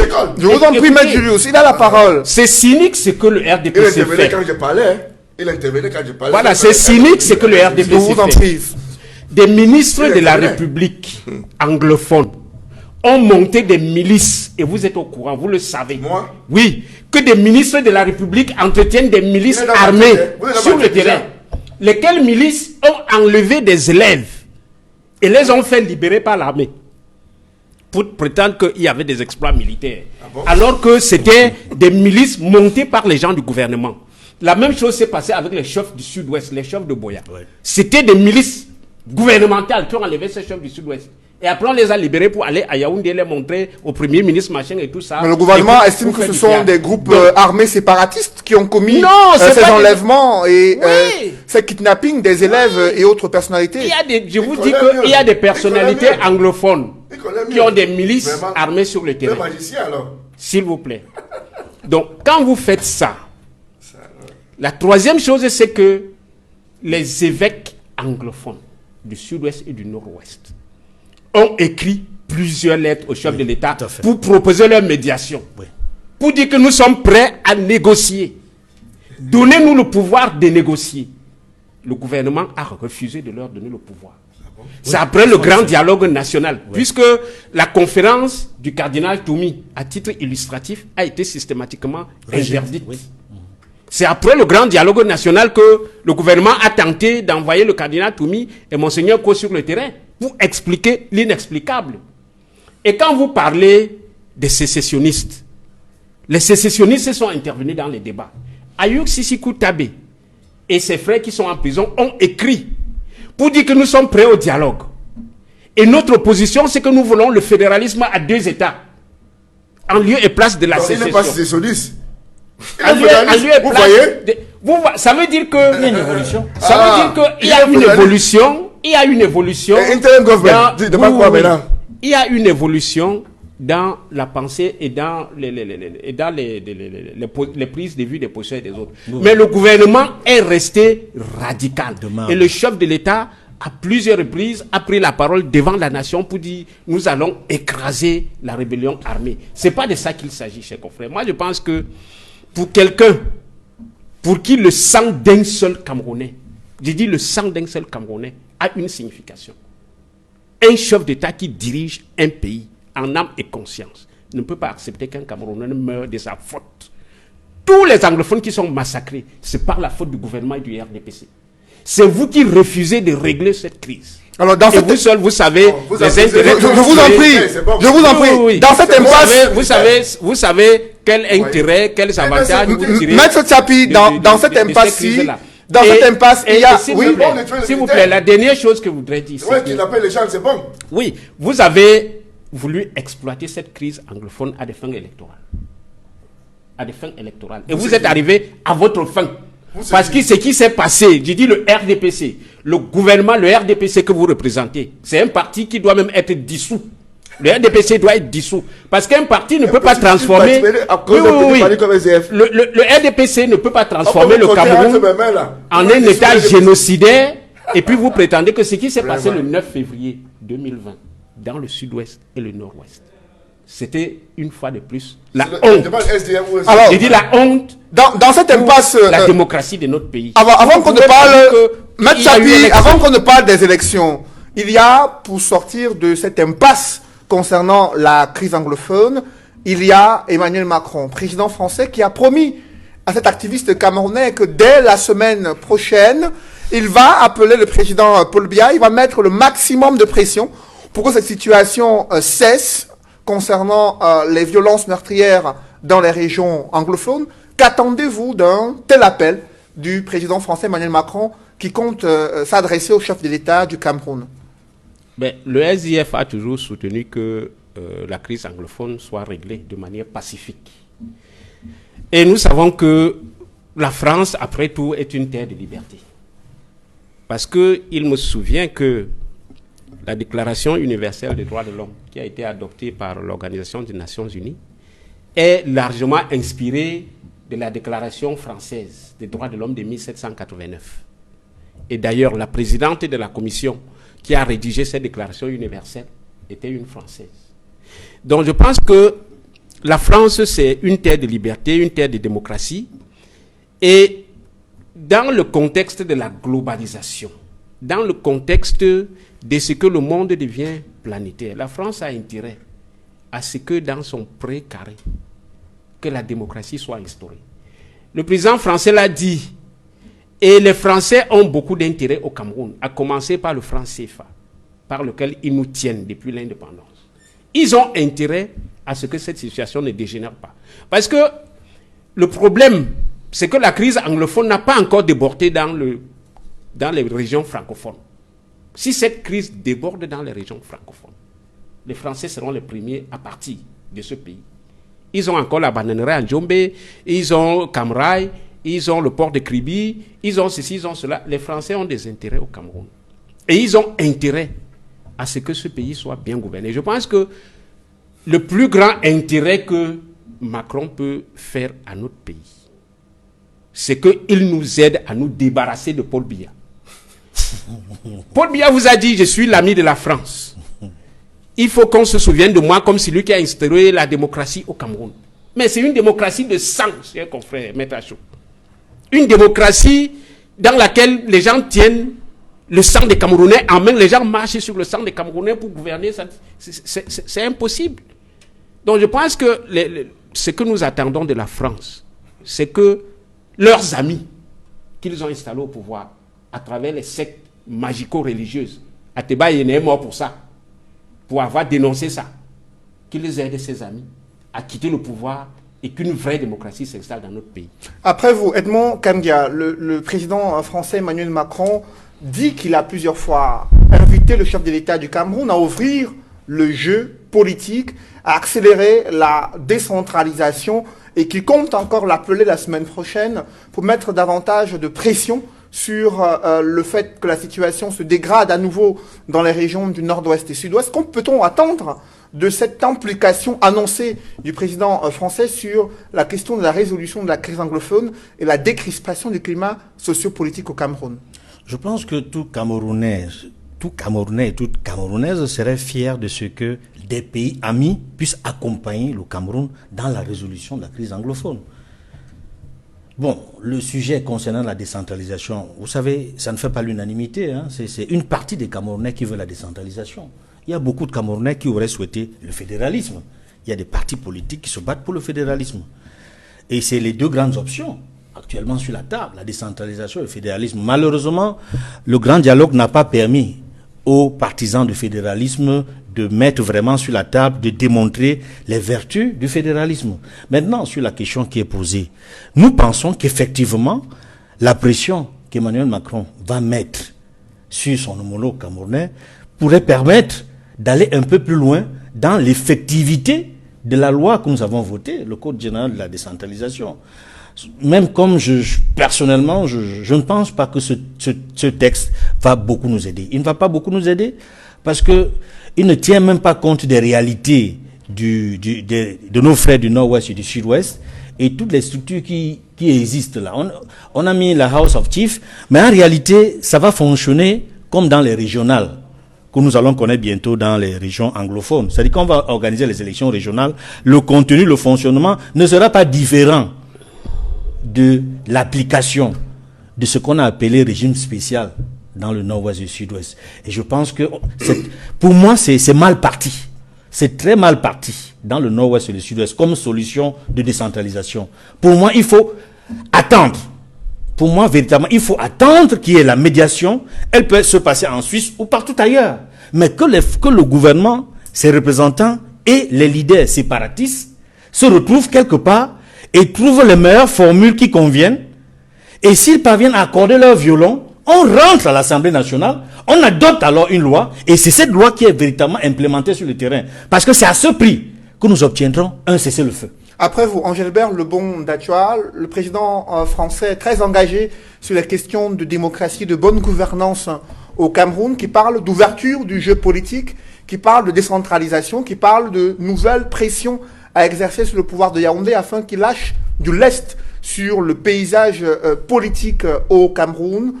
Que pouvez-vous attendre d'un appel du président Emmanuel Macron adressé à son homologue camerounais, Paul Biya, la semaine prochaine? Je vais rigoler un peu pour détendre l'atmosphère parce que on parle de quelque chose d'assez triste. Donc je suis sûr que M. Biya ne va pas décrocher son téléphone. Cette fois-ci. J'en suis sûr. Non, mais écoutez, moi je suis très peiné. Je suis vraiment peiné qu'on en soit à ça, c'est-à-dire un président français qui doit appeler M. Biya pour pouvoir résoudre les problèmes des Camerounais. Je suis peiné. Je n'ai même pas à m'en réjouir. C'est-à-dire, par fierté, je suis agacé. Mais en fait, tout ceci se passe pourquoi? Parce que M. Biya commence à agacer tout le monde. Comme on dit au quartier, il commence à fatiguer. Franchement, il commence à fatiguer. C'est-à-dire que même ses amis d'hier sont pratiquement aujourd'hui en train de le lâcher. Et j'ai pour habitude de dire à tout le monde, c'est-à-dire la meilleure façon pour Biya de ne pas être embêté, c'est de bien gérer le Cameroun. Voilà un monsieur qui a fait un hold-up électoral depuis 2018.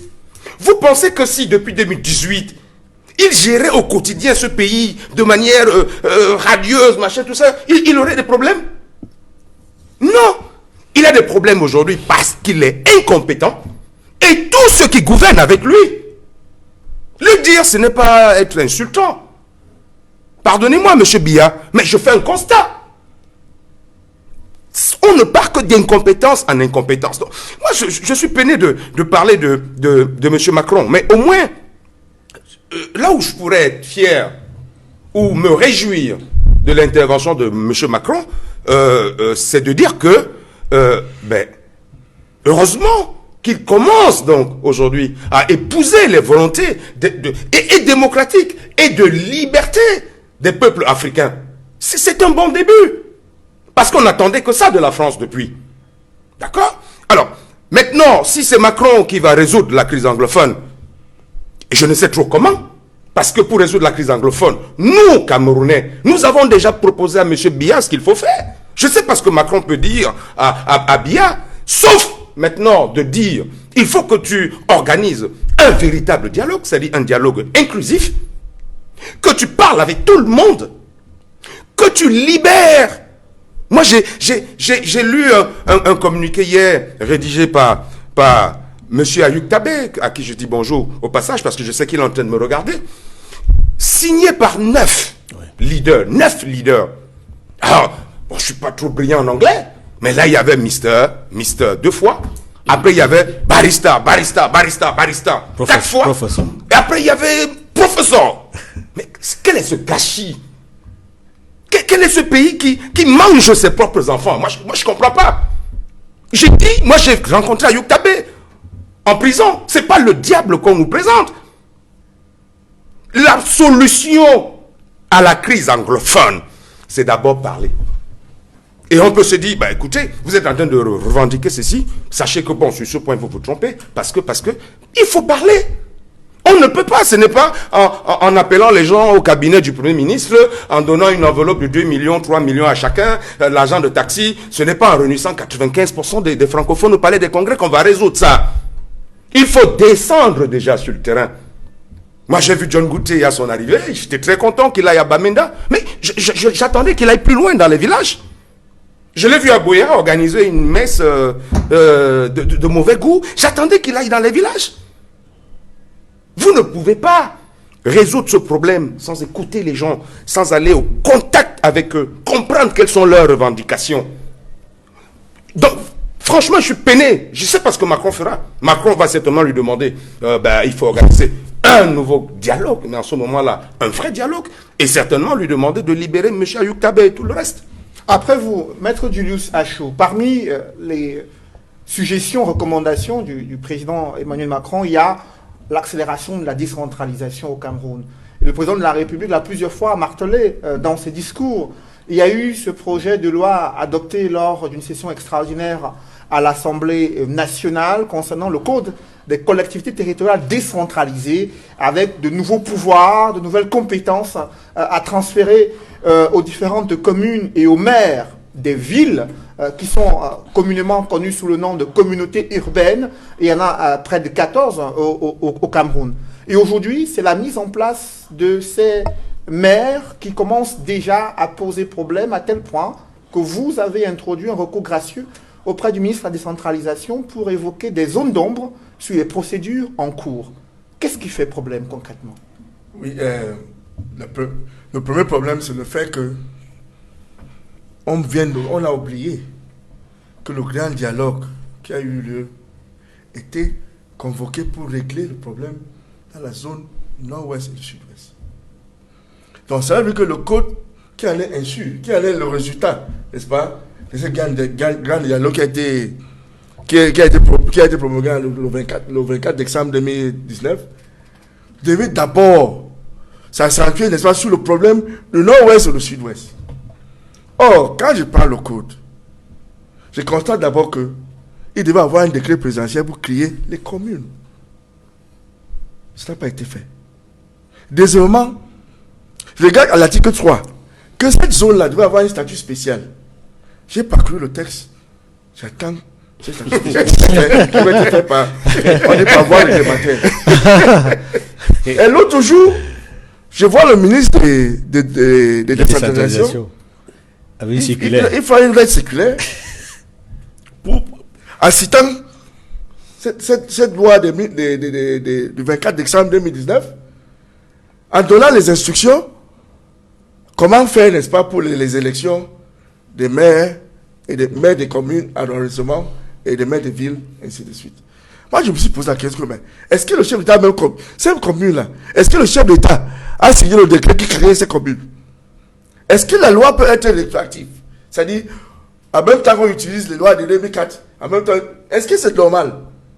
Moi, en tant qu'un avocat d'obédience, c'est-à-dire essentiellement anglophone, anglo-saxonne, j'ai estimé que il faut que la loi, il faut le respecter d'abord. Parce que voilà ce qui se passe. Il a créé, par devant ces fameuses lettres séculaires, il a transposé les pouvoirs des maires ou bien des délégués aux secrétaires généraux de la commune. Alors que c'est des gens qui ont été, c'est des gens qui sont acquis à lui. Il ne veut pas mettre en place les instruments nécessaires pour que ça marche dans les communes, dans les communes des villes. Il ne veut pas mettre ça en place. Il veut mélanger les choses seulement avec les lettres séculaires. Or, dans ces codes, il y a une seule façon, il y a une seule, pour faire les lettres séculaires. L'article 416 prévoit, c'est la seule fois qu'on peut utiliser une lettre séculaire en la matière, en ce qui concerne la loi de 2019 là. On peut faire les lettres séculaires lorsque il faut évaluer ou élaborer le budget, n'est-ce pas, des communes d'arrondissement et des communes des villes. En clair, pour vous, mais les lettres séculaires ont été signées conjointement avec le ministre de la décentralisation et le ministre des Finances. Donc, en clair, moi je pense que, comme je vous dis, quand vous changez la banane, celle que vous mangez, on a fait quelque chose qui est bien pour le Cameroun. Mais pourquoi le ministre veut torpiller, à mon avis, c'est pas normal. Et je trouve ça pas normal, de sorte que je suis prêt à aller à autre tribunal avec lui. C'est pour ça que j'ai pris, n'est-ce pas, mon initiative des citoyennes en disant que non, je vais attaquer la lettre séculaire que le ministre a signée. Parce que vous gouvernez avec ça. Concrètement, vous devenez le super maire du Cameroun.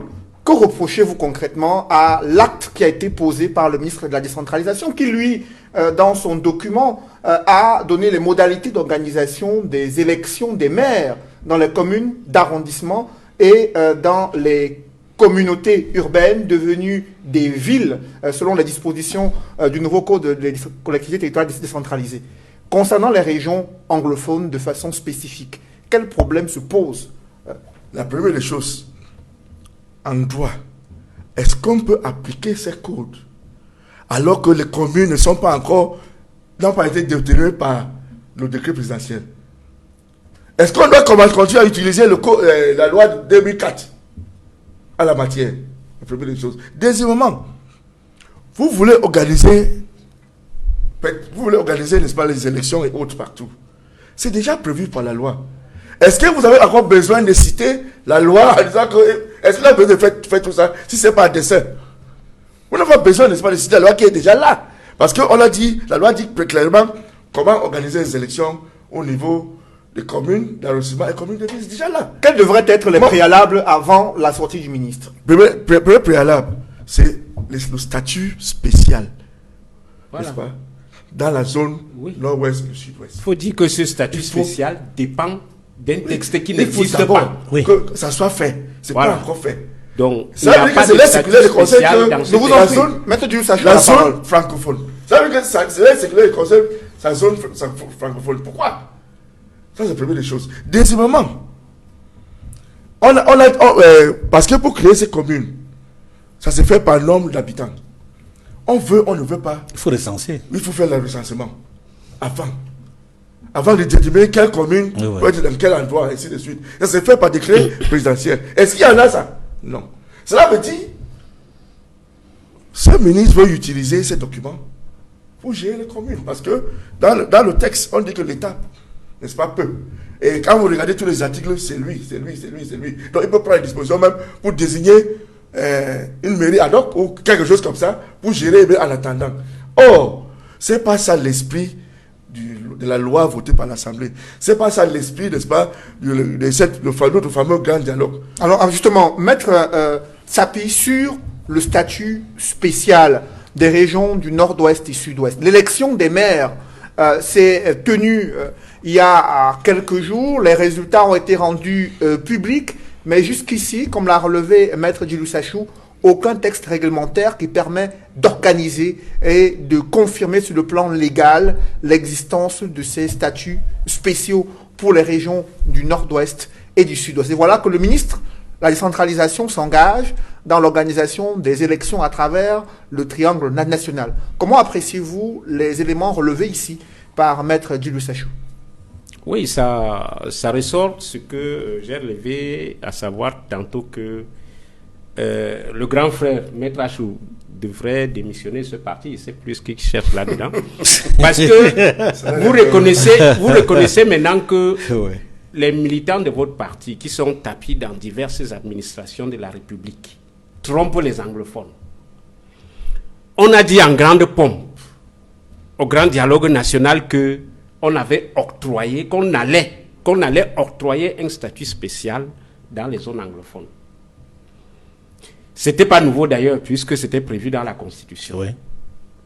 Deuxièmement, la loi sur la décentralisation, là, sur le statut spécial, à l'article 3, dit qu'un statut spécial est accordé aux zones anglophones. Les modalités de ce statut seront précisées par voie réglementaire. Ça veut dire qu'on attend encore d'autres textes. En quelque sorte, dans la loi sur la décentralisation, là, il n'existe pas de statut spécial. Oui. Et pour jeter la poudre aux yeux des anglophones, on est allé dans le cadre des régions, dans les zones francophones. On aura des assemblées régionales. Dans les deux zones anglophones, l'assemblée régionale aura deux composantes. La House of Chiefs, qui est constituée de 20 membres, et l'autre assemblée qui est constituée de 70 membres. La House of Chiefs n'existe pas en zone francophone. Elle n'existe que dans la zone anglophone. Et la House of Chiefs, qui est prévue dans la loi sur la décentralisation, fait partie de l'assemblée régionale. Ce n'est pas une assemblée à part qui aura des statuts, qui aura des pouvoirs particuliers. Et ce texte sur la décentralisation dit que la House of Chiefs a tout simplement un pouvoir consultatif. On peut le consulter comme on peut ne pas le consulter. Tout à fait. Sur les sujets qui concernent la décentralisation dans les zones anglophones. En d'autres termes, on n'a rien donné aux anglophones. La loi sur la décentralisation, à l'heure actuelle, ne donne rien de nouveau par rapport à ce qui a existé avant aux anglophones. Donc, le statut spécial là, on ne l'a pas donné. Et quand le ministre de la décentralisation, quand d'ailleurs des élections ont été organisées, ces élections qui sont organisées sans que le statut spécial soit accordé, parce que le statut spécial dont il s'agit devait influencer sur les pouvoirs des maires. Or, à l'heure actuelle, on ne voit pas ce qui a changé entre le pouvoir que les maires ont, le pouvoir des régions, le pouvoir central. Et je rappelle que dans la zone anglophone, le gouverneur va continuer d'être nommé par le pouvoir central. Les préfets vont continuer d'avoir un pouvoir dominant sur les communes. Ça fait que la tutelle du pouvoir central continue de peser comme elle pèse dans les zones francophones, dans les zones anglophones. Et rien ne change. Mais pour le ministre de la décentralisation, il était important d'aller vers la désignation des maires à la tête des exécutifs municipaux après une élection telle que le prévoit le code électoral. Est-ce qu'il est, selon vous, sorti, aller au-delà des compétences qui lui sont attribuées dans le cadre de ce processus électoral et de la mise en place des collectivités territoriales décentralisées? Le ministre, à mon avis, n'est pas sorti de ses prérogatives. C'est seulement que la loi que le ministre a en main est une loi incomplète. C'est une loi qui ne donne actuellement aucun pouvoir spécial aux institutions anglophones. Et je pense qu'à ce point-là, le ministre de la décentralisation ne peut faire que la volonté de son chef, de ce que le pouvoir central recherche, à savoir le pouvoir centralisé au Cameroun va rester centralisé pour longtemps. Mais comment expliquer que ces textes réglementaires soient absents jusqu'ici, alors que ça fait déjà au moins 2 mois que cette loi, la décentralisation, a été adoptée lors d'une session extraordinaire à l'Assemblée nationale, et que d'aucuns s'attendaient à ce que les textes réglementaires concernant le statut spécial des régions du Nord, Ouest et Sud-Ouest soient d'ores et déjà disponibles? La réponse est simple. C'est que le gouvernement camerounais n'a jamais eu la volonté manifeste de donner le pouvoir au peuple, comme le slogan du SDF le dit. À savoir que les administrateurs civils qui sont installés à Yaoundé, qui organisent tous ces textes-là, qui ont chacun 22 maîtresses dans les quartiers, ils doivent louer des maisons, acheter les véhicules à l'homme. Ils sont réticents à ce que le budget de l'État soit décentralisé et qu'il descende dans les régions, puisqu'il ne leur restera plus rien pour entretenir les grands trains de vie qu'ils ont là-bas à Yaoundé. Et puis, ce sont ces messieurs-là qui passent le temps à torpiller la volonté peut-être du président. Peut-être que le président a une volonté sincère de décentraliser, mais il est entouré de gens qui ne veulent rien décentraliser. Et c'est pour ça qu'on peut faire des textes bidons comme ceux-là, qui ne donnent aucun pouvoir à la base. On fait semblant de faire croire aux gens qu'on leur donne le pouvoir, alors que dans la réalité, on ne leur a donné aucun pouvoir. Alors, et je pense que même le président de la République, n'a aucune volonté de partager son pouvoir. Parce qu'il n'y a qu'à voir à peu près ceux qui essaient de lorgner son pouvoir, ce qui leur arrive, beaucoup sont en prison, ils en savent quelque chose.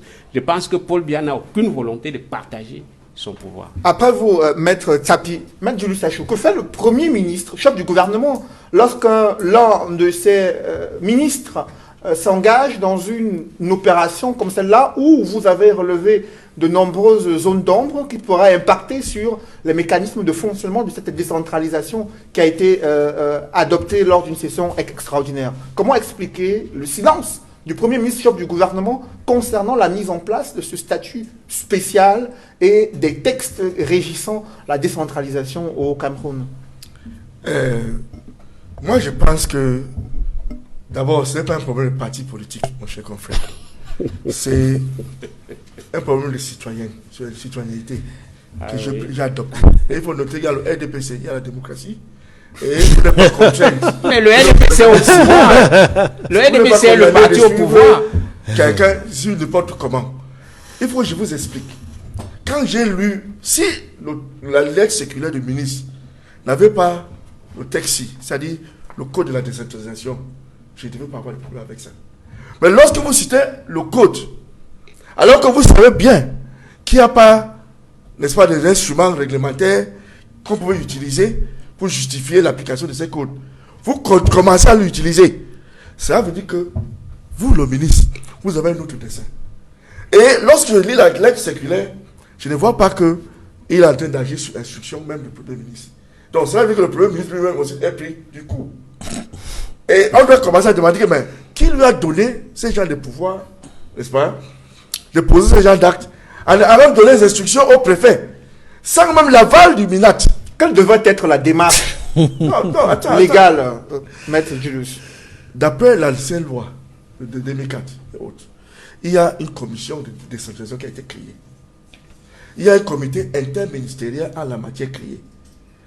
Pour le faire, lorsqu'il y a une vide peut-être juridique, il serait approprié, n'est-ce pas, de consulter, parce que toutes ces commissions sont sur le contrôle du Premier ministre. À mon avis, il devait d'abord les consulter en disant que voilà le problème qui se pose. Ça fait 2 mois qu'on n'a pas pu sortir les textes, et il y a les élections, et il y a ce qui s'est passé. C'est à ce moment qu'il devait prendre le pouvoir, n'est-ce pas, de cette commission qui est gérée par le Premier ministre pour poser ces genres d'actes. S'il vous plaît, moi, je suis un pragmatique. Est-ce que c'est parce que le ministre est anglophone et le Premier ministre est anglophone qu'on ne devait pas les consulter avant d'utiliser même les pouvoirs, parce qu'il faut regarder le texte. C'est soit le président ou le Premier ministre qui a le plus de pouvoir pour gérer cette histoire. On ne les consulte pas. On instruit le préfet. Est-ce qu'avant d'instruire le préfet, vous avez consulté le MINAT? Si le MINAT interdit au préfet de poser les actes, vous allez faire comment? N'est-ce pas, ça va poser problème de cohésion gouvernementale. Pourquoi on doit laisser ça? À cause de ça, moi j'estimais que ce n'est pas correct. Justement, pas correct. En général, le monde d'Achua, lorsque vous observez ces attitudes de certains membres du gouvernement et les incohérences observées dans la mise en place d'une décentralisation qu'on a annoncée à grande pompe comme la solution idoine aux problèmes des Camerounais, et que jusqu'ici, aucun texte réglementaire sur le statut spécial des régions du Nord et du Sud-Ouest n'a été rendu public. Comment vous interprétez cette attitude? Je pense que c'est Maître Tsapi qui a commencé à répondre à cette question. Et il a parfaitement raison. Sur la décentralisation, il faut d'abord, quand on veut décentraliser, avoir l'esprit. Ensuite, mettre en œuvre cet esprit, cette vision. Il n'y a aucune volonté de décentralisation. Moi, ça fait longtemps que je parle de ça et ça commence à m'exaspérer un tout petit peu. Pour comprendre de manière simple, on ne peut pas adopter une décentralisation en 1996 et 24 ans plus tard, elle n'est toujours pas effective. Ouais. Donc ça manque de volonté. Et il fallait comprendre pourquoi ça manque de volonté. Ça manque de volonté parce que Yaoundé ne veut pas perdre son pouvoir. Yaoundé ne veut pas créer des contre-pouvoirs. Yaoundé veut rester Yaoundé. Aussi simple que ça. Le statut spécial ne viendra jamais. Parce qu'ils n'y ont pas pensé, ils n'y pensent pas. Ils ont balancé un terme bateau pour distraire les gens. Ça ne viendra jamais, parce qu'ils n'y ont jamais pensé. Ils sont toujours dans leur théorème de le Cameroun sera un indivisible. Ils balancent ça dans tous les sens. Non. Nous avons parlé du statut spécial il y a 3 ans. Maître Achou, le MRC. Il y a 3 ans, au début de la crise. Et nous présentions cela comme solution à apporter à la crise anglophone. Donc vous constatez bien aujourd'hui que vous y avez pensé 3 ans plus tard. Mais en fait, parce que vous n'avez pas de la compétence pour... Pas vous, monsieur Achou, hein, il faut bien que ce soit clair. Parce qu'on se connaît, je ne peux pas dire ça de vous. Mais je dis, le RDPC aujourd'hui manque de compétences pour pouvoir résoudre cette crise. Aussi simple que ça. Après vous, Edmond Kamgia, dans cet imbroglio concernant la désignation des maires à la tête des municipalités et ce statut spécial très attendu dans les régions anglophones, dont les textes réglementaires manquent jusqu'à ce jour où les élections sont d'ores et déjà achevées dans les régions du Nord et du Sud-Ouest, les résultats rendus publics et l'installation, la désignation des maires qui a également été délocalisée dans les régions du Nord et du Sud-Ouest. Comment entrevoyez-vous la mise en place de cette décentralisation au regard des premières difficultés et les premiers couacs qui ont été relevés sur ce plateau? Oui, avec les premiers couacs, je crois qu'il y a unanimité sur le manque de volonté d'appliquer ce texte. Pour l'appliquer, chaque fois qu'il y a des références à des textes réglementaires, il faut qu'il y ait des décrets d'application, il faut qu'il y ait ces textes. Pourquoi ces textes ne sont pas signés? Y a-t-il eu jamais une volonté de sortir ces textes? Ça me rappelle le fameux article 66 de la Constitution sur la déclaration des biens. La déclaration des biens. Oui, l'article 66 de la Constitution de 96. Il y a eu une loi en 2005-2006, il y a eu une loi sur la déclaration des biens. Mais on attendait également des décrets d'application qui créeraient par exemple la commission de réception des déclarations. Et cette commission n'a jamais été créée jusqu'à ce jour. Il y a comme ça beaucoup de décrets d'application qu'on attend, de beaucoup de textes de loi. Et je pense que le statut spécial va faire partie de ces documents qui vont rentrer aux oubliettes, qui seront réglés aux oubliettes après avoir été adoptés, parce que la volonté réelle de l'appliquer n'a jamais existé. C'est pourquoi, et je conclus par là, c'est pourquoi j'ai pensé que la solution, ce n'est pas ce texte sur le statut spécial. La solution viendra du draft, du document commun que pourront signer les représentants du gouvernement et les séparatistes lors de leurs négociations. C'est ce texte qu'il faudra valider par le Parlement et qui sera appliqué.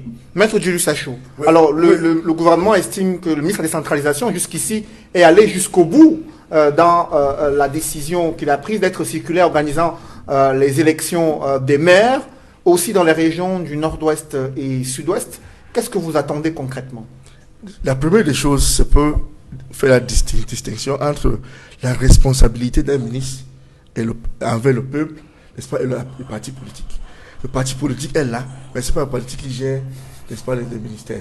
J'ai fait savoir aux Camerounais que vous avez le droit, n'est-ce pas, de demander à un ministre de rendre compte, n'est-ce pas, de sa gestion, de la gestion de son ministère. Il n'est pas suffisant seulement de venir critiquer, sans saisir la gestion compétente pour lui demander de changer. Moi, ce que je veux faire savoir, c'est le fait que lorsqu'un ministre fait une erreur, on peut bien le corriger. Parce que nous tous, nous sommes des citoyens du Cameroun et on peut bien agir, n'est-ce pas, pour faire que le Cameroun soit bien. Le fait, c'est pas de critiquer sans le demander, sans le pousser, de le changer, ne change rien. Merci. Et en plus, notez que ce ministre, c'est lui qui a défendu ses codes devant l'Assemblée. C'est lui qui a présenté et le défend devant l'Assemblée. Pourquoi il n'a pas fait les autres actes? Merci, messieurs, c'est la fin de cette émission. Merci, Maître Lavoisier Sapi, d'être venu sur ce plateau. Merci, Angelbert Le Bon d'Achua, d'avoir participé à ces débats. Merci également à vous, messieurs Edmond Kamgia et Maître Julius Achou. Mesdames, messieurs, c'est la fin de cette émission. Merci d'avoir suivi et merci de rester sur Equinox Télévision.